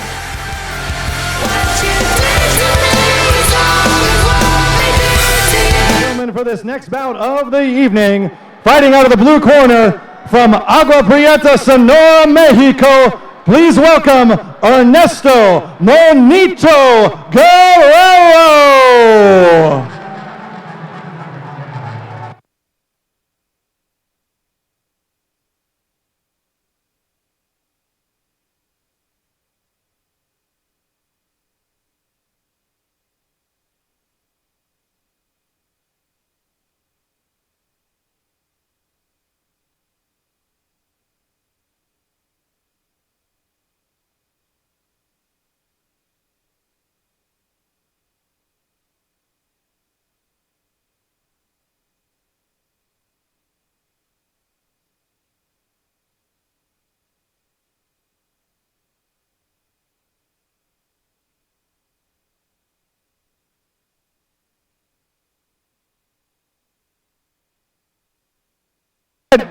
And fighting out of the red corner from East Los Angeles, California, ladies and gentlemen, please welcome Reyes Vic Pasillas.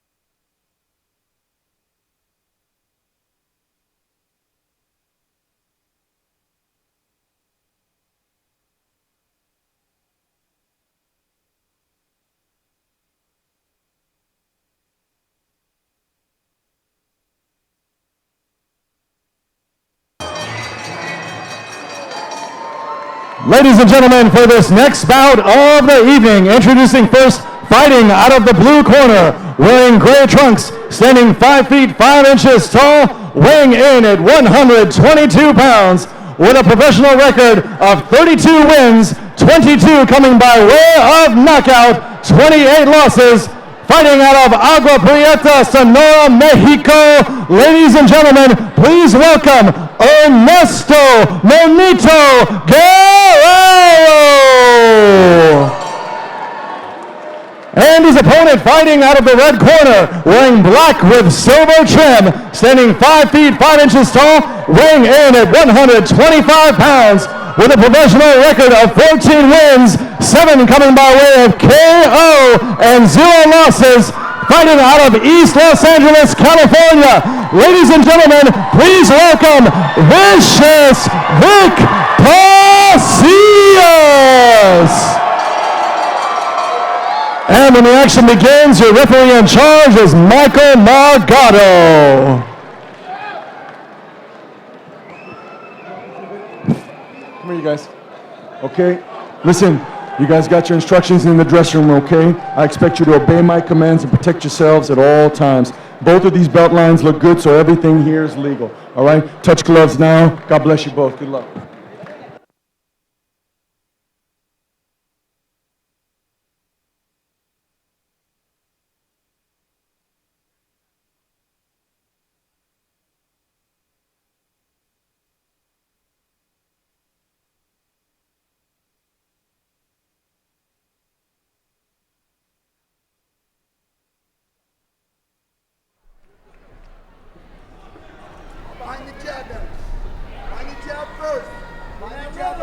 Stan, what are you seeing with the southpaw stylistic matchup right now, and what Vic Pasillas is doing getting on the outside? Well, Victor is a fast starter. He's very fast with his hands. He's going to come at him very aggressively and let his hands go. Good body shot by Victor. Paris, what do you think of the body shots already landing from Vic Pasillas?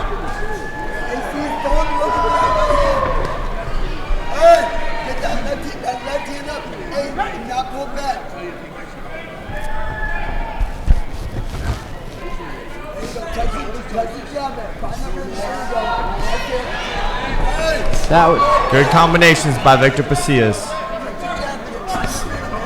Being very aggressive in the first round, putting on the pressure on his opponent Guerrero. Do you think he has him a little hurt? Because it looks like Guerrero's feet don't look fully solid to me. Well, I think Guerrero's been in so many rounds. I think he's a slow starter. You know, he needs rounds before he warms up. But Victor's a fast starter, so he's jumping on it. Oh, and God, down goes Guerrero.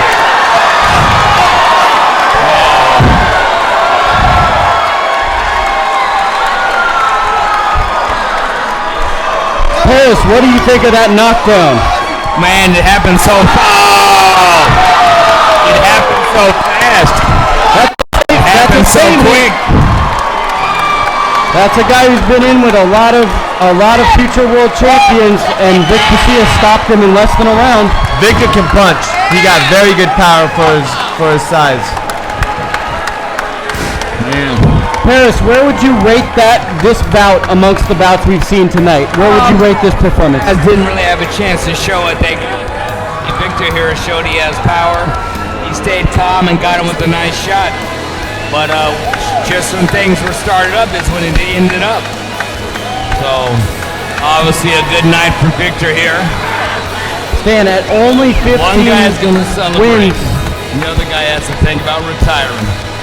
Right? I agree. At only 15 wins, do you think Vic Pasillas could be in a title shot in just 2 or 3 fights? I think so. I think this kid is very, very talented. And he needs to step up his competition and fight somebody in the top 10, top 15 even. He's that special talent. He's ready. He's ready for those big fights. Yeah, together, that wasn't bad.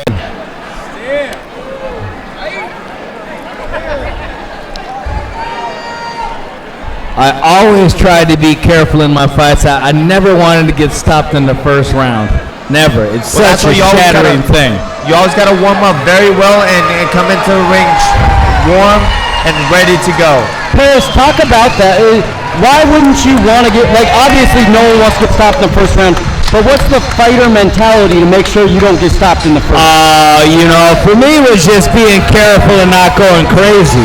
Everybody has it differently, but man, you never want to get stopped in the first round because that just takes all the wind out of your sails. All of it. Right? So like I said, one guy's going to celebrate and the other guy's got to think about retiring now. You know? That's what a first round stoppage does. It makes you think about retirement. You know? And Vic packed the house. We had a great performance and he sold the tickets. That's a good formula. Meanwhile, I hope he'll be back in the ring very, very soon. This kid has a lot of talent.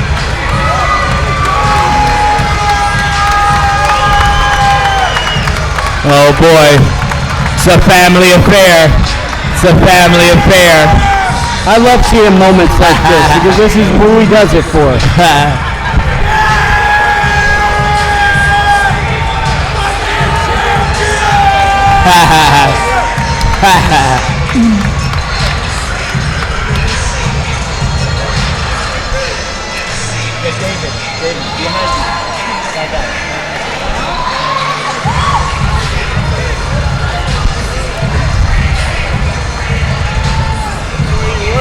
I didn't know you were so fancy. You had to sit up at the table.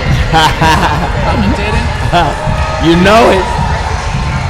So wow, is that three first round stoppages or two? Let's see. Was that our third one? Ladies and gentlemen, referee Michael Margado has called a stop to this contest at 1 minute 33 seconds in the very first round, declaring the winner by way of knockout out of the red corner, Vicious Vic Pasillas. All right, he got his.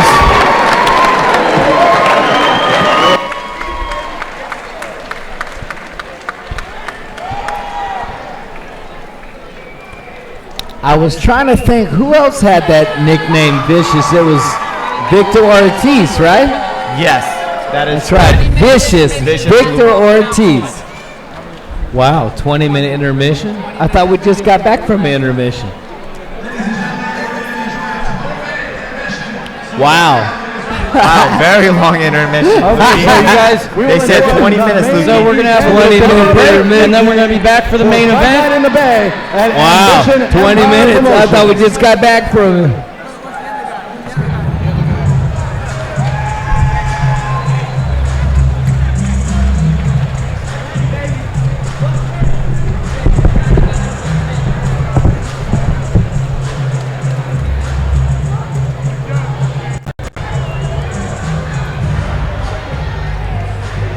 Wow.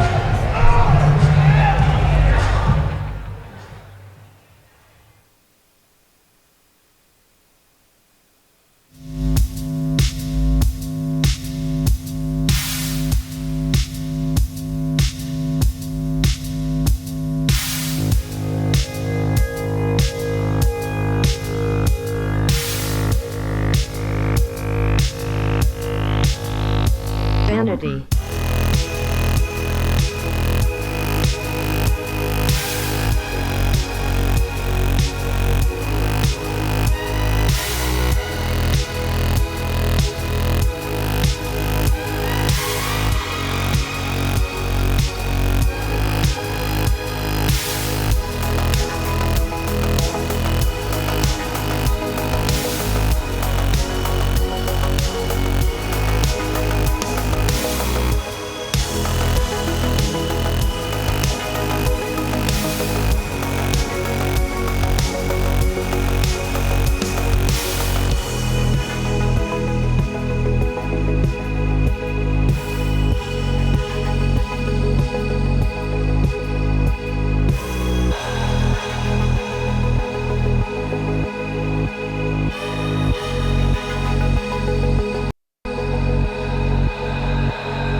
Good evening, everybody.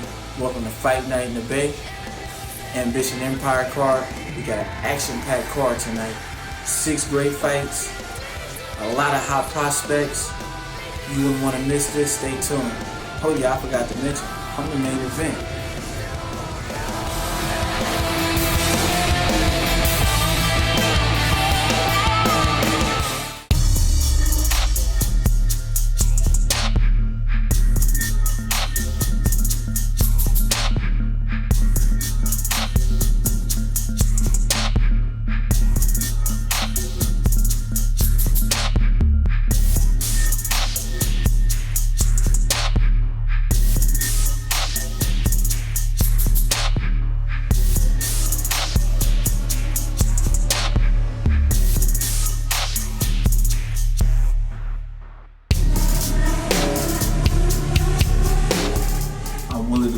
Jr. from Oakland, California, fighting out of San Francisco, and this is the rematch.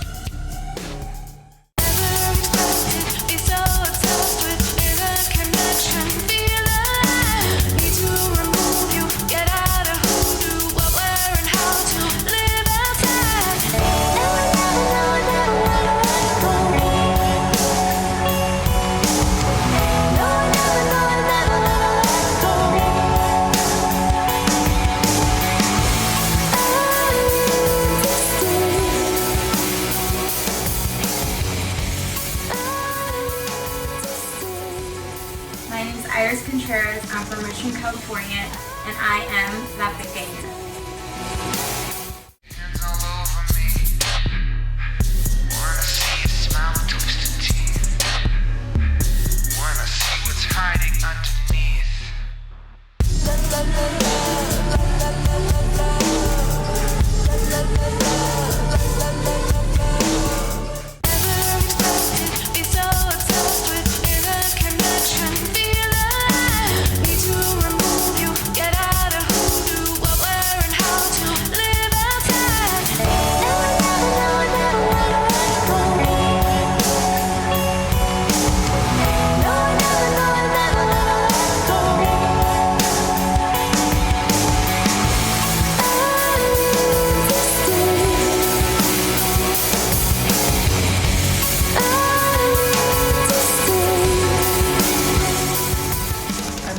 Killer Be Light, and I'm a true warrior.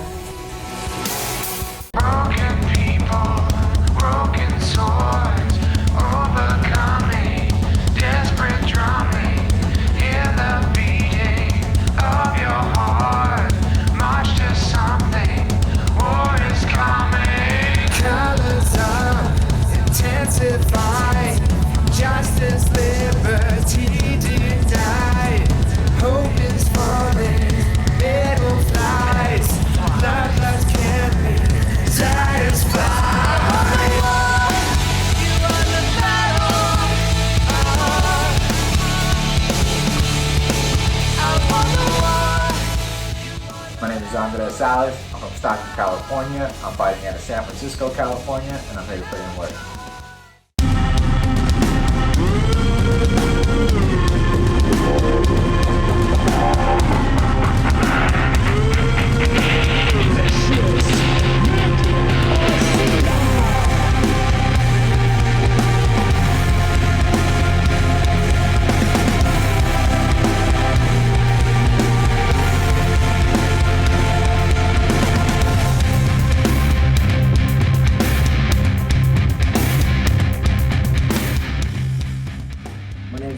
Pasillas. I'm from East Los Angeles, California, and to me, it's just another day, just another round. We're here, baby.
Good evening, everybody. Welcome to Fight Night in the Bay. Ambition Empire card. We got an action-packed card tonight. 6 great fights. A lot of hot prospects. You wouldn't want to miss this. Stay tuned. Oh yeah, I forgot to mention, I'm the main event.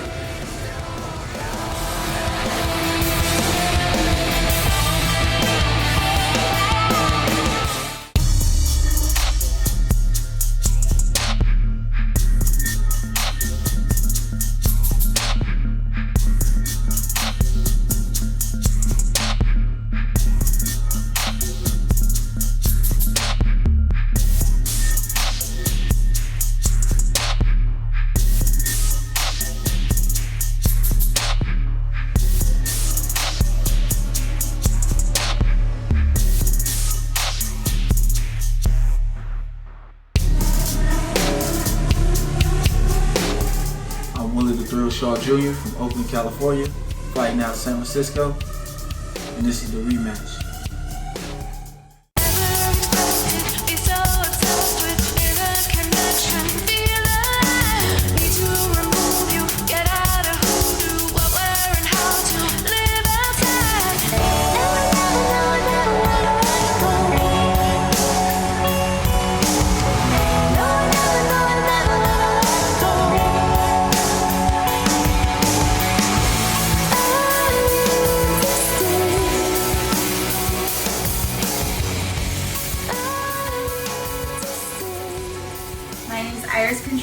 I'm from Richmond, California, and I am La Pequeña.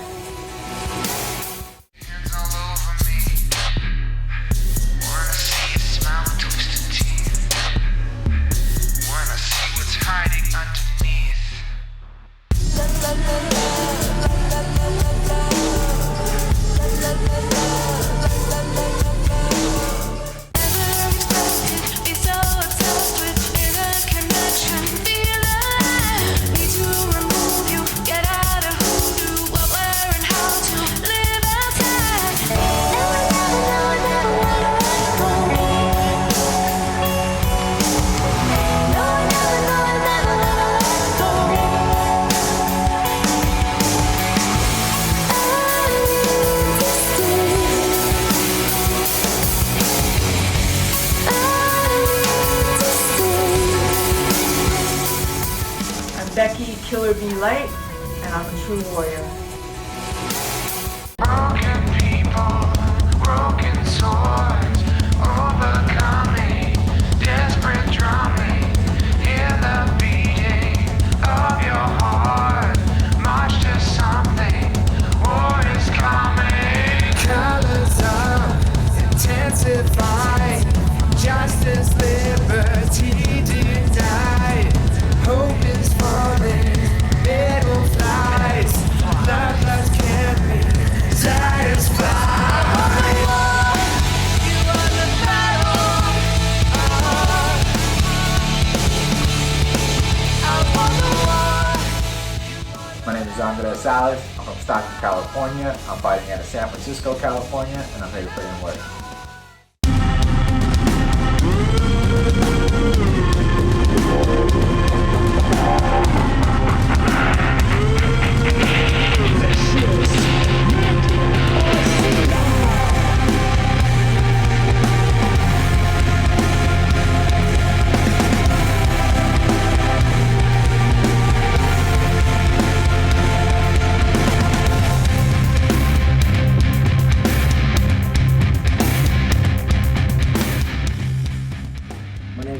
Pasillas. I'm from East Los Angeles, California, and to me, it's just another day, just another round.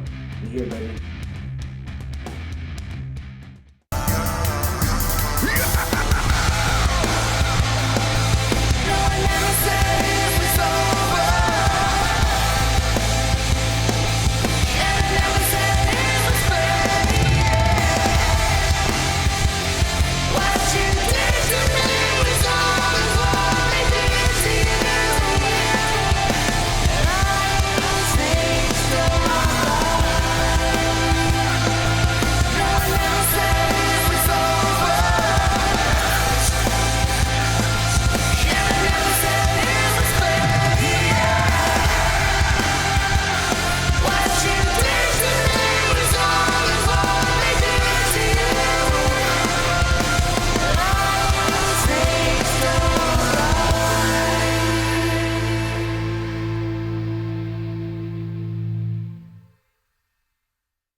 everybody.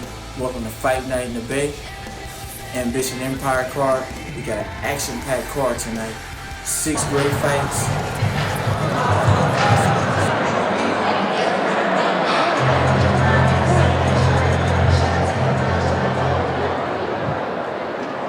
Ladies and gentlemen, before we get the main event underway, we'd like to make a special introduction. He is a mixed martial arts fighter, and he will be fighting at Bellator September 7th, right nearby in San Jose, California. So ladies and gentlemen, let's give a warm welcome to Ivan Batonage.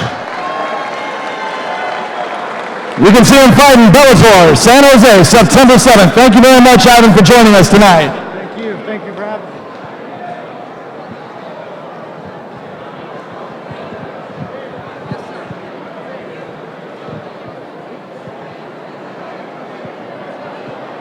Ladies and gentlemen, now it is time for the main event of the evening. It's Ambition Empire Promotions Fight Night in the Bay. This is sanctioned by the California State Athletic Commission with Executive Director Andy Foster, Senior Inspector Mike Guzman, and your judges at ringside are Steve Morrow, Kermit Bayless, Marshall Walker. Your timekeeper is Terry Burton. Ringside position is Richard Paltangi. And when the action begins, your referee in charge is Edward Carantes. And for those in attendance tonight at the San Mateo Event Center, ladies and gentlemen, the time is now to unleash the pain. This fight is 8 rounds in the super lightweight division. First, out of the blue corner, ladies and gentlemen, please welcome Jose Cerro Miedo Marufo.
And fighting out of the red corner from San Francisco, California, ladies and gentlemen, please welcome Willie the Thrill Shaw.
Ladies and gentlemen, once again, this is the main event of the evening.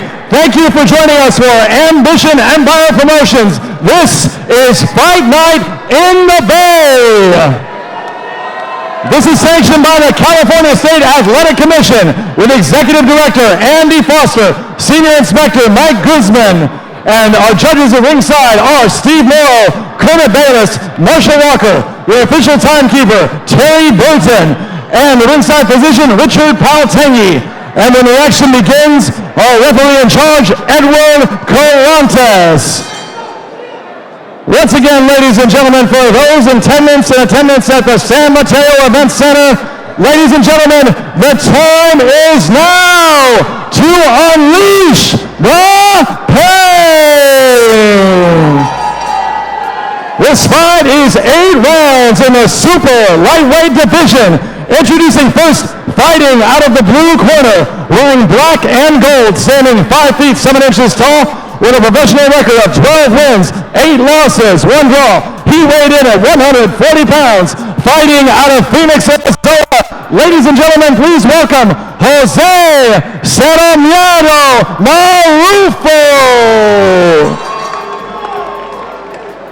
And his opponent fighting out of the red corner, wearing black with red trim, standing 5 feet 9 inches tall.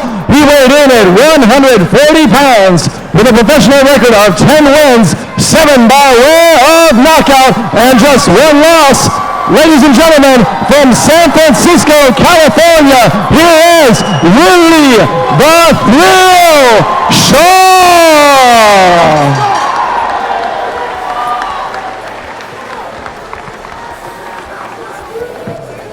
Gentlemen, you received your instructions in the dressing room. I want to remind you to obey my commands at all times and protect us at all times. Right here and above is good. Right here and above is good. Remember, when I say stop, I mean stop. Touch gloves.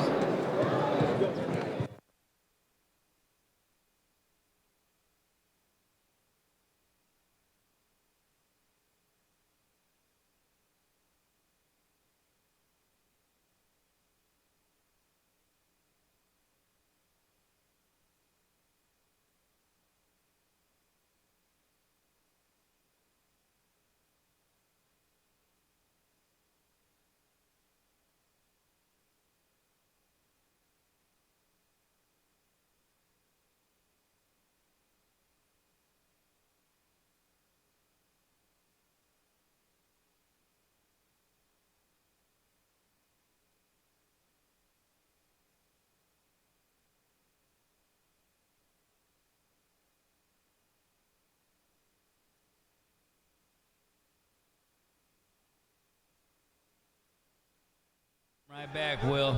Gotta come right back. I think he's also doing what maybe you should do right out the early storm. That's it.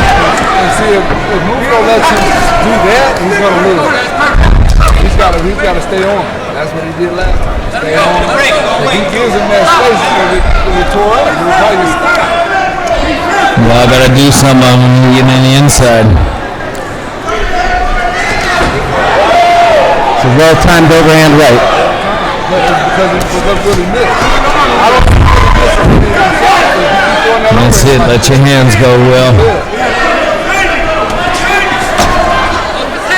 Don't push down. Uppercut. I would like to see uppercut in there. Got to put something together on the inside. Looked like Ray was a little off balance in the ropes there. His knee bent a little. But as they both slow down, sometimes when the little smaller guys are real jittery, they don't really get their senses together until they've been working for a while. And like we talked about earlier, nice quick hands, gotta let those hands go. Chris, what do you think about Willie in terms of like sweat? Do you think he's dry coming into this fight? Does he look dry to you? You know, he looks a little dry. I gotta say, most of the fighters tonight have looked a little dry. I think I only saw one guy look to be properly warmed up. So as long as he can warm up good and quick, I guess it's all right. But back in the good old days, you didn't see that happen. You had to. What I like right there was Willie stood his ground. the majority of the night he's been running as soon as Mufo tries to attack, like he just did right there. He's been not necessarily running, moving, using angles. That time he stayed, he sat, and he dropped the two-piece on him. I would like to... There's a nice...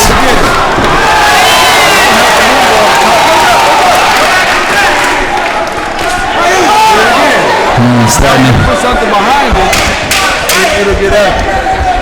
Yeah. That was a terrific left hook to right hand. Now 1 round in, how do you have it, Paris? Willie got that one. His offense is, these guys trying, but so far it's only trying.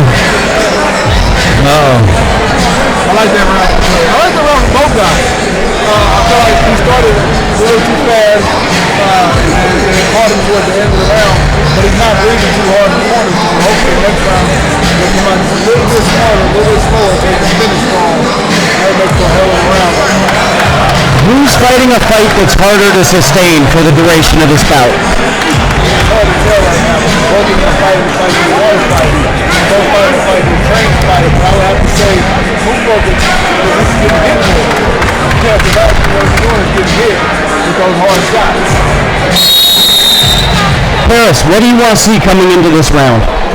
I want to see Willie snapping that jab and looking like Sugar Ray Leonard. He's got to give the jab when he uses it. You see, at that point, with that overhand, it's almost like, let me usurp my authority in this ring. He hit him in the back. He didn't even throw it at him. He just put it as hard as he could to let him know, I'm in here. I'm here to fight. Mufo is starting very fast in these rounds. He's trying to see the action. Yeah. He knows. He doesn't have much of a chance on winning a boxing match. He needs to make it ugly, and he knows it. So he's trying to make a tough man match instead of a boxing match. Trying to make trying to make it a street fight, as they like to say. Fight in there.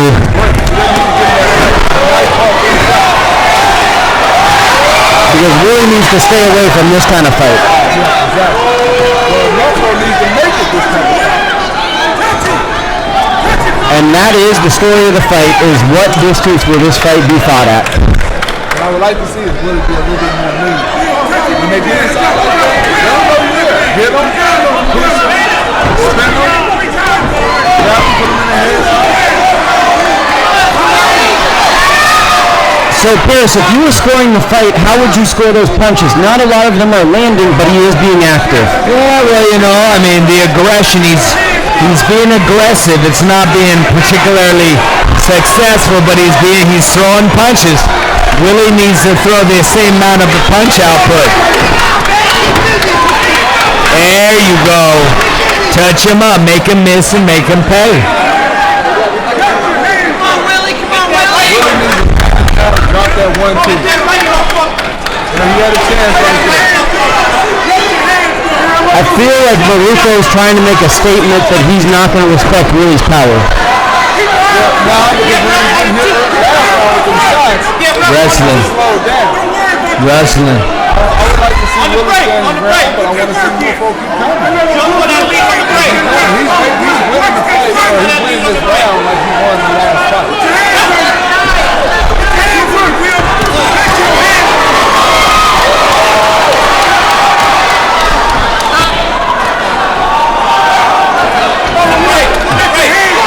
Let your hands go, Will. Gotta let your hands go. You see, right here is Willie's time to let him know he's there. Put that forearm in his face, put him in the head. Gotta let those hands go.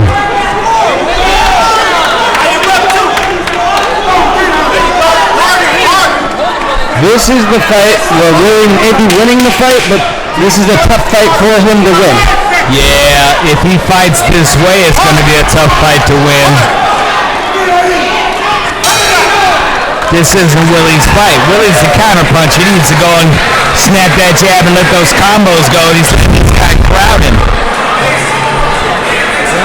So, he might be down. Well, see, I mean, Willie obviously won the first round. That's why anything would be even right now. His third round coming up, yeah.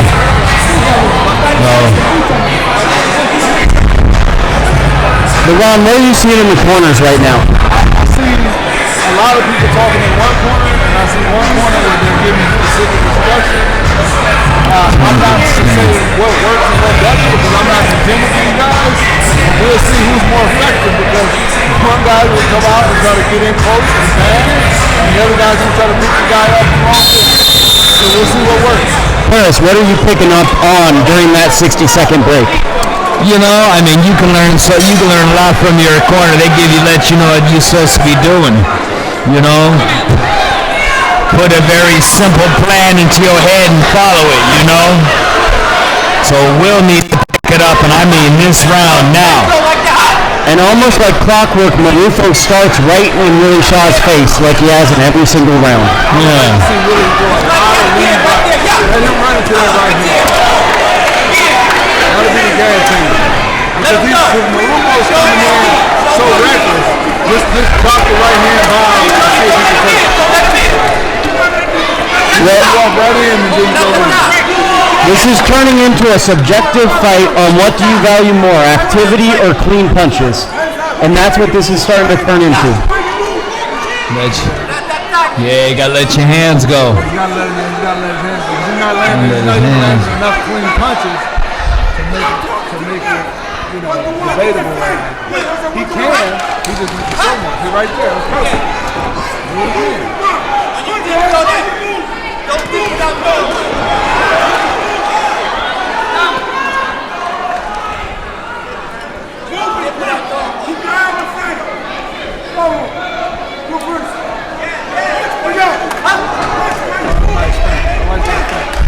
Nice moves. Little far away from. And see, that let me know right there that he does respect the power because he threw the right hand. It was blocked and Marufo just completely stopped. Now hit again with the right hand. Pop, pop, pop. So Paris, what are you seeing this round?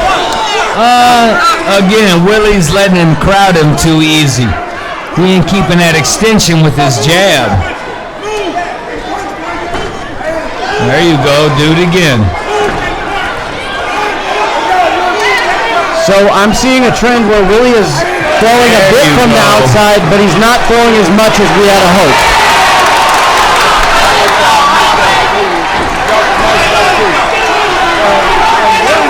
Let your hands go. So I'm giving him the edge this round because he's been throwing that. If he does land the clean shot. That's it. Come on, Willie. Will the thrill. That's right. Get your jab going.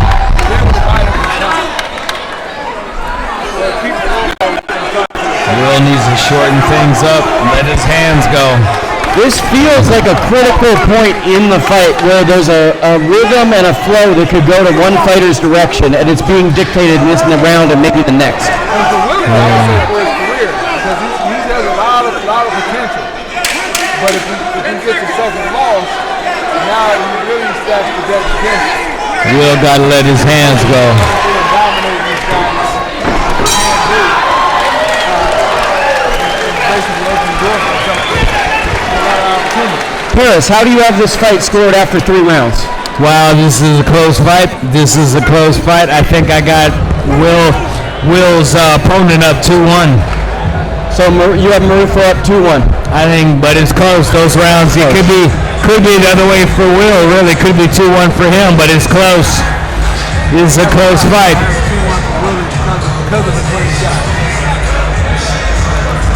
Yeah, he needs to put something together. And the way I'm looking at it is, what is the other guy trying to do? Willie was able to box and keep the distance a lot longer than Marufo was able to keep it on the inside. So Willie was able to execute his plan a lot better than Marufo. Paris, what's the adjustment you'd like to see in this round? Let his hands go a little sooner. When this guy comes in, he's letting ones go. It's nice to see him let combos go as this guy glides in. And just be first. Be first. Just like...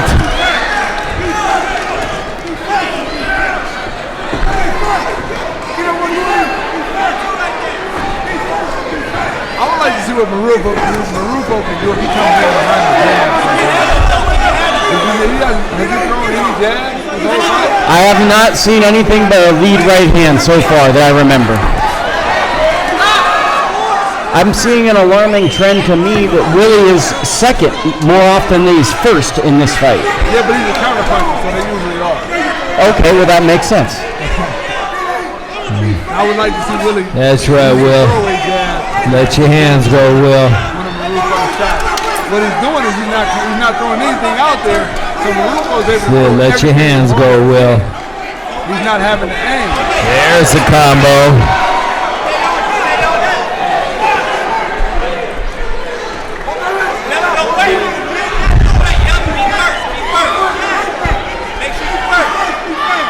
Will's still trying to get his rhythm. Willie can be first as a counterpuncher. He doesn't have to. Too many ones, not enough threes. It's in his nature, but he needs his to. Opponents throwing punches and bunches, even though they ain't landing.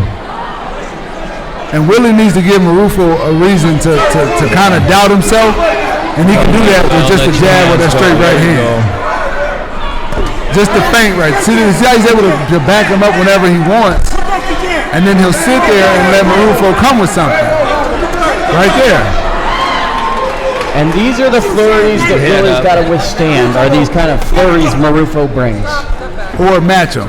Because Willie's looks a lot better. So they are a lot better, just point blank period.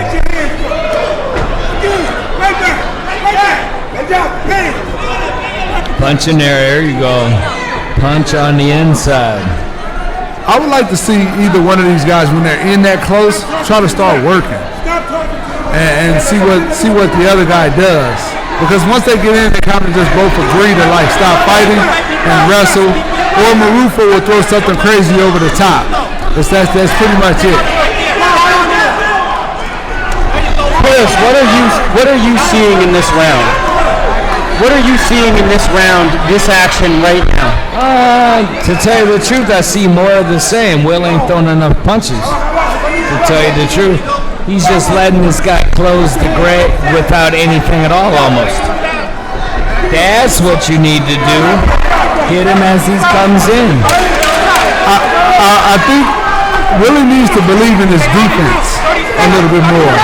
Not so much the movement, because that is a part of defense, but believe in the fact that he can catch something and come back with it.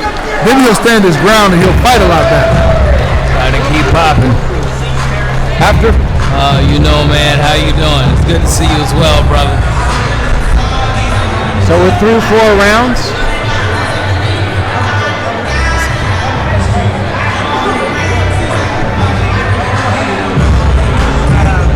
So we're into the 5th round. What are you, professional boxers, what would you like to see moving forward in this bout? Wow. I still want to see Will just be a little more busy with his hands as this guy's coming in. Or to shoot a few more punches when he goes out on the outside, you know.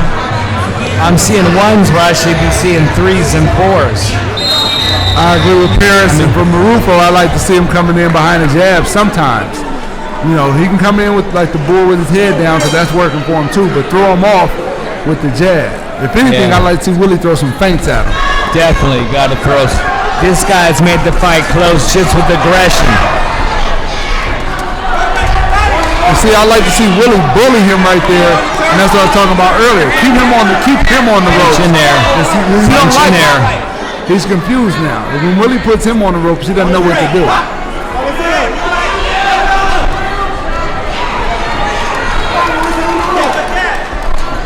I feel like Marufo is starting to get into an infinity pace where you can keep this pace up for several rounds. Yeah, but I don't see either guy fatiguing either. I think both guys are in really good shape and they can both fight like this all night. Because Willie's able to pick his shots, and it's not like he's throwing 50 punches around. You know, he's working at his own pace. That's it. Don't wait.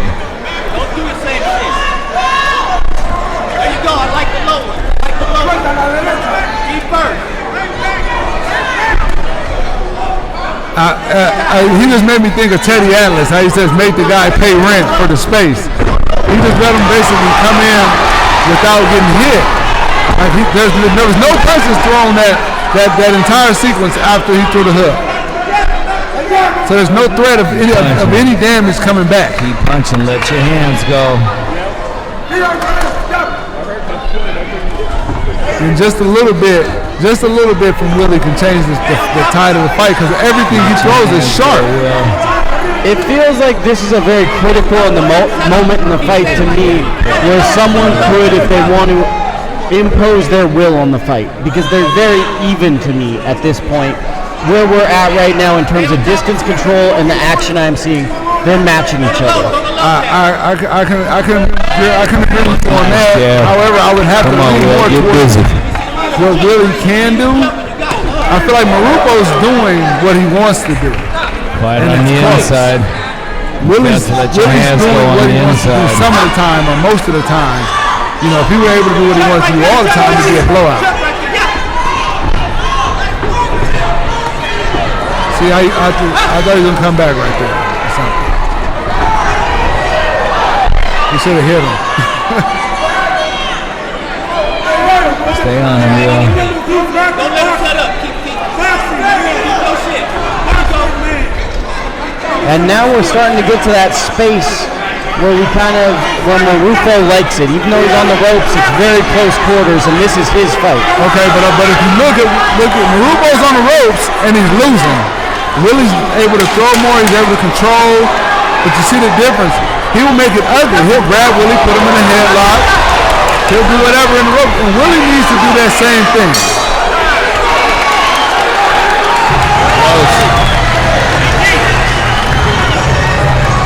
So Paris, another close round. How do you have the fight? We're heading into the 6th round. What do you see this fight right now? You know, either Will is losing these rounds 10-9, or he's winning these rounds 10-9. A lot of them are close, and this guy just from sheer aggression is making it close. You know, Will's letting his hands go, still not quite as much as I'd like. You know, but if it was a foot speed thing, he'd be winning it easy. But it's a hand speed thing, and he's letting this guy get off too many shots. Right. So it's tight. It's a tight fight.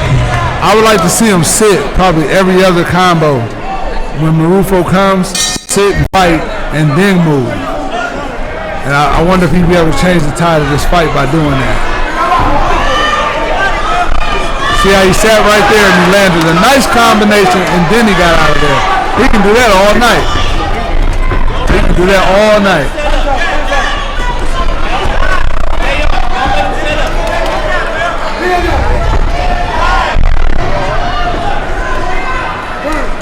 It's looking like Willie's making Marufo pay early on for his aggressiveness in this round. It's almost kind of like Marufo slowed down, so now his beginning, his starting burst isn't like it was earlier in the fight.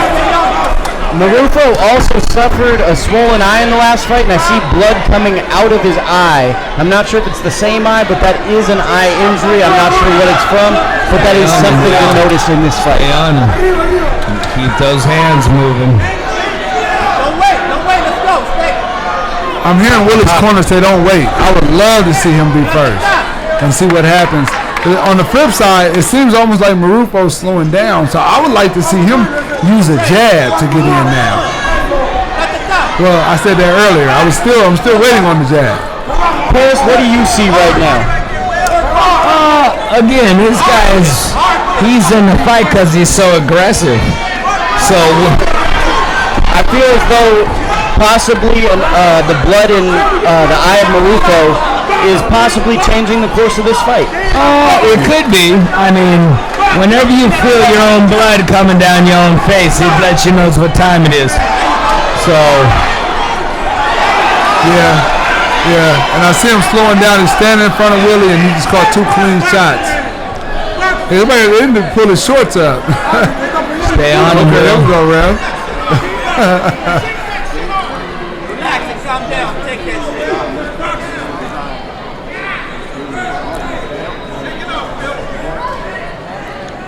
Take your time. Take your time.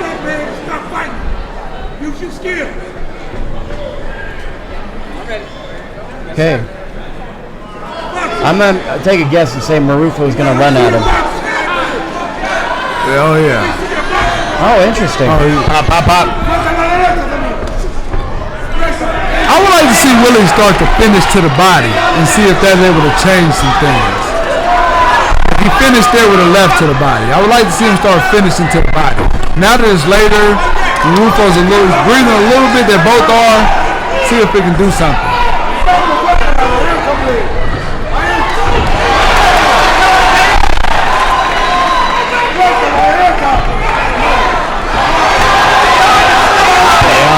So Willie's got to survive these moments. He's got to look good, but he can't stay on the ropes. I feel like he should have took advantage of the fact that he had the momentum. Sometimes you got to just sit down and fight a guy. Right there, he needs to be fighting this dude.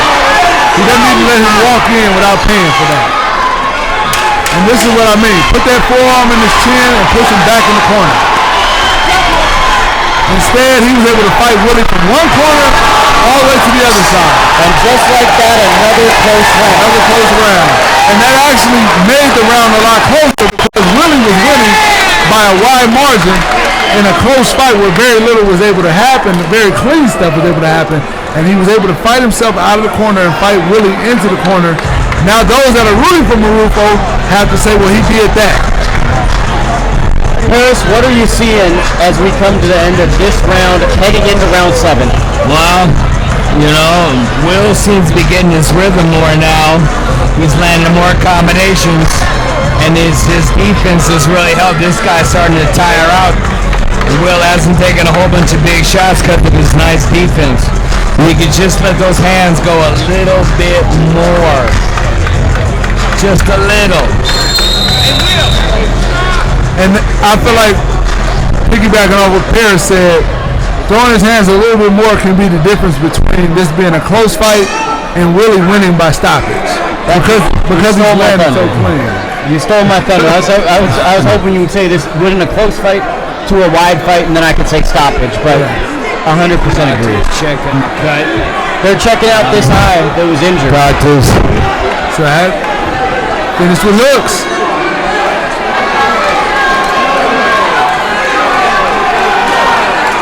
Marufo saying he wants to do it.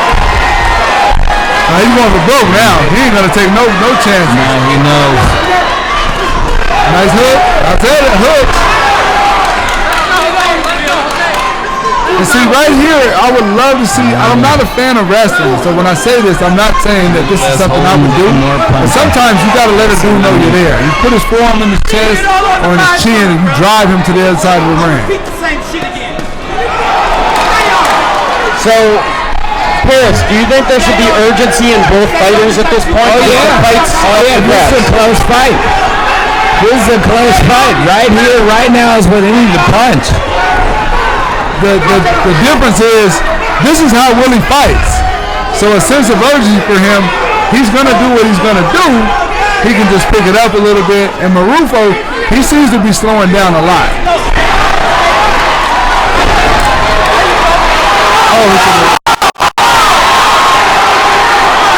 Marufo almost fell out of the ring with a slip. Now, I wonder if he would have hit him with him sitting on those ropes like that. Would that have counted as a knockdown? I am no boxing expert, but I am a little confused why Willie is not coming forward now.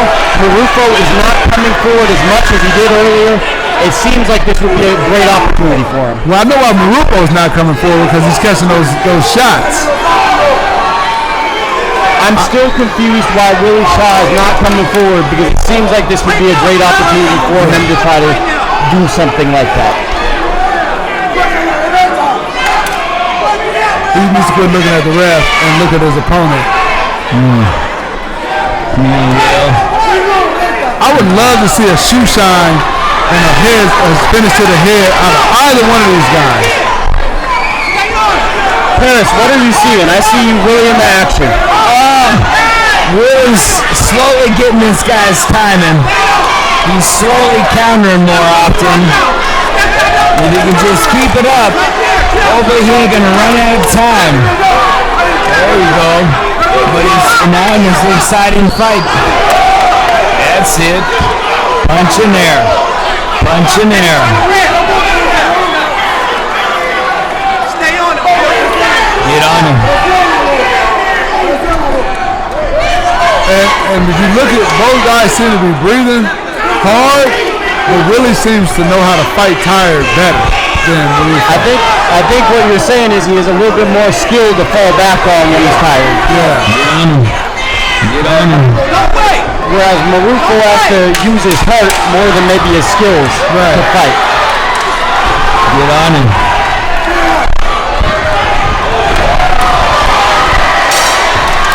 These rounds are close. I think that was probably, to me, that was the widest round of the fight so far. And that was still close.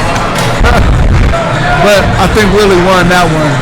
It's just, what I say it's close is, at the end of the round, Marufo still got a flurry off. Yeah, exactly. Yeah, I agree. You're right. Last round.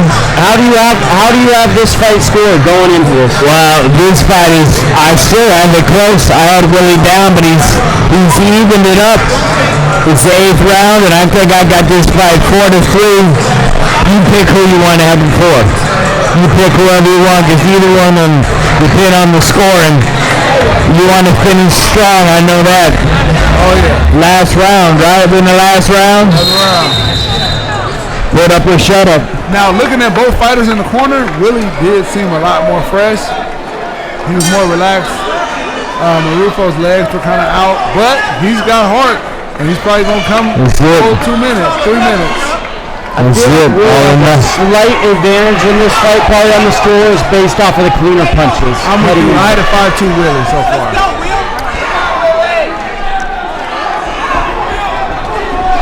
And see, now Marufo's kind of timing, or he's kind of tipping his attack.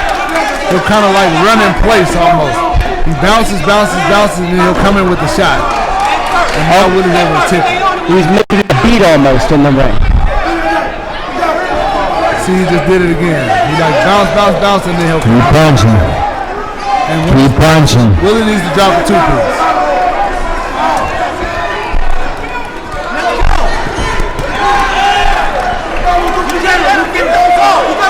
So now Willie's not doing a lot in this round. It comes down to, do you think he has enough rounds in the bank to fight this way in the final round? I do.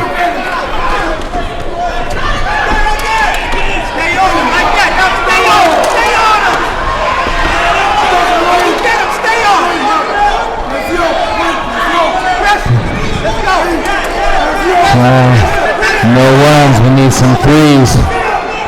No ones, we need some threes.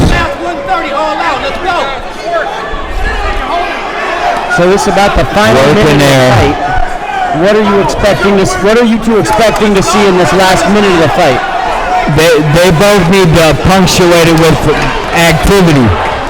We need lots of activity. Stay on him right there.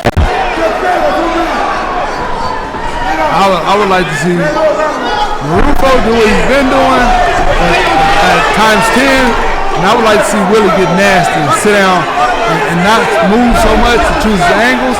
Sit there and fight and drop a 3-piece and see if it can get him out of there. So you'd like to see Willie throw a little bit more and see if he can make a shot by throwing combinations. Drop a 3 or 4-piece. That's a 1. Put 2 other shots behind that and see if you can back them off or stagger them. Kind of like what we saw with Andreas, where he threw the uppercut and that's what followed. Exactly.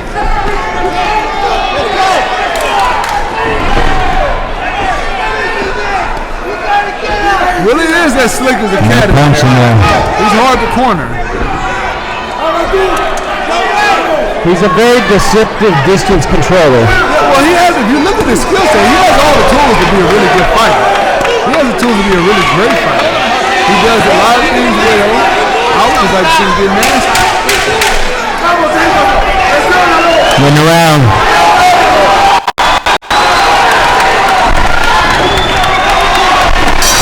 And we will go to the judges. Close fight. I would hate to be a judge. Close fight. Chris, what kind of experience does Willie Shaw take from this type of fight? Just how to keep your composure, have them poised, not let the other guy's aggression take away from your own game plan. So hopefully, after this fight, he'll feel a little more comfortable with someone coming at him hard. Gotta put that body pad on. This coach needs to walk out for 3 rounds. They have him mix it up. dropping 2, 3, 4 punches on the pad. Get some little body in there. Because he's got the skills. He's got the defense. He has the movement. He's got the wind. He's got the power. He's got the speed. Yeah. It's the mental. That's it. A lot of So it's fine-tuning small things for him to be a really good fighter and maybe a little bit of experience. Exactly. He's going to be both of these he's really good fighters. No, Willie. A lot of money. Threw some punches. Not as busy as he could have been. Not as busy as he could have been. So let's see if we're my unofficial card, I got Willie winning the fight. What do you guys think? I got a 5-3 Willie. Paris, how did you have the fight scored? Huh? How did you have the fight scored at the end? Oh my goodness. I think in my heart, I think maybe just because I won, I think Willie might have gotten him by 1 or 2 points. Just because he was, but that all depends. If you like that aggression, you're going to go for that guy. He was definitely aggressive the whole time. Yeah, but I'll give it to Willie. The second half of the fight, he did slow Marufo down. He did nullify his aggression. I felt like Willie made an adjustment, took over, and then instilled his type of fight into the fight. And then we should get rewarded with that by making it his fight. Exactly. Like I said earlier, if they would stay away from each other longer, Willie wins. If they would stay closer longer, Marufo wins.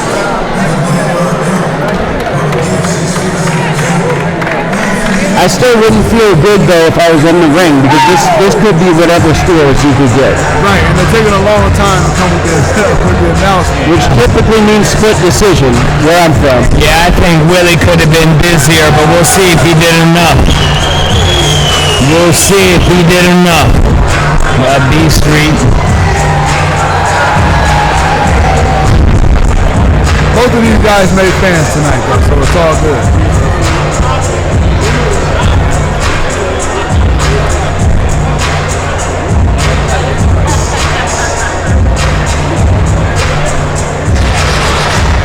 Still waiting.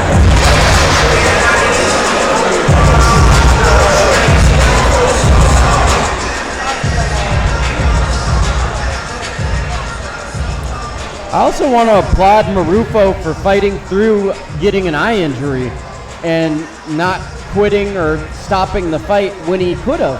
Right. I forgot about that, yeah. And he might have been up on the cards for all we know at that point. Right. So I think that should be applauded, the fact that he actually stayed in the fight, because a lot of people might not do that. Under the ring with the decision. He could have been up. Wonderful round. It's the 6th, 7th, and 8th round with pretty dominant Willie Shaw rounds. Yeah, but Marufo's not the type of fighter to quit in. That's just not how it gets done. You can tell by how he fights. They may do it again if it's a split decision.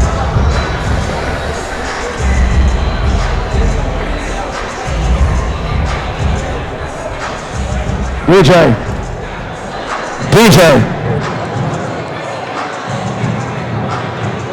Can you hit the belly of it?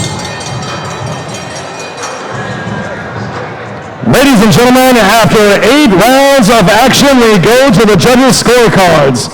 Judge Steve Morrow scores the bout 67-65.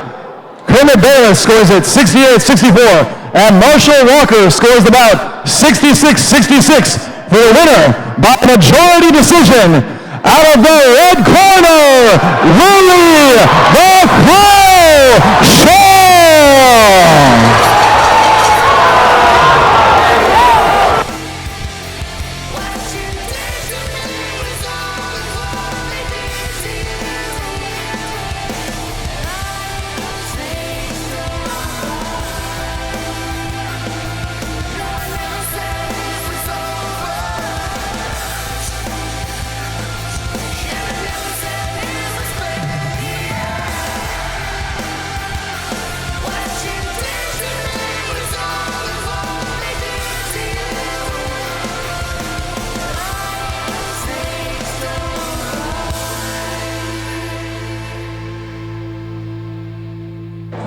Trying to get the beat.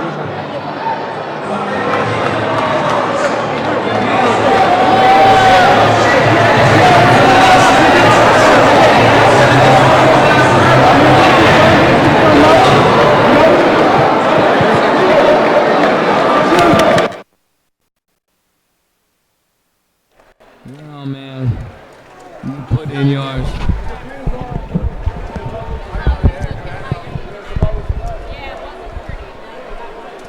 Looks like Maruka wants to close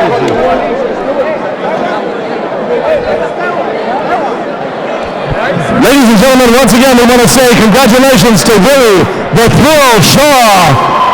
And our matchmakers just announced we would like to do a rubber match. No, it's starting in November for all the marbles.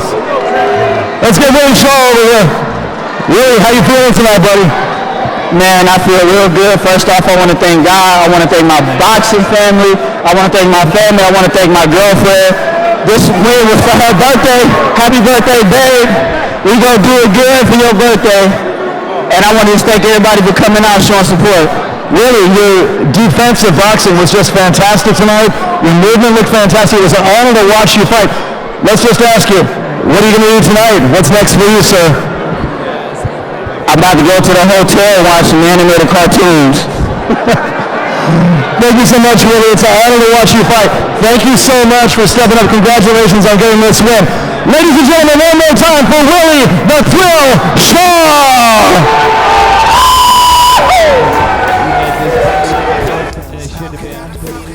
Stuck in a room with all these elitists in their eyes. They cut through me every time.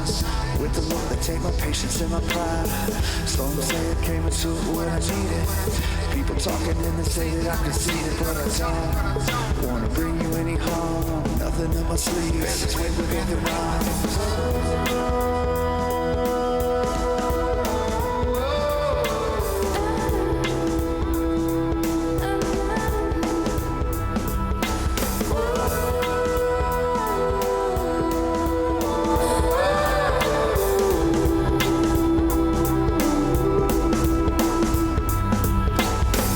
Take the blame, yeah, the pain is underrated. Curse her name, I'm insane is what you stated for the phone. No, I never cross a line. Under pressure, feeling severed from my mind's eye. Saying's on the wrong, history repeat. Ladies and gentlemen, once again, thank you for joining us for Ambition Empire Promotions Fight Night in the Bay at San Mateo Events Center. And make sure to see all our future fights coming up. Go online to ambitionempirepromotions.com. We will see you next time. Once again, we want to say good night from the San Mateo Event Center. Have a safe ride home, everyone. You need to please, he says only when it serves you. Said your piece, now I'm a piece as well.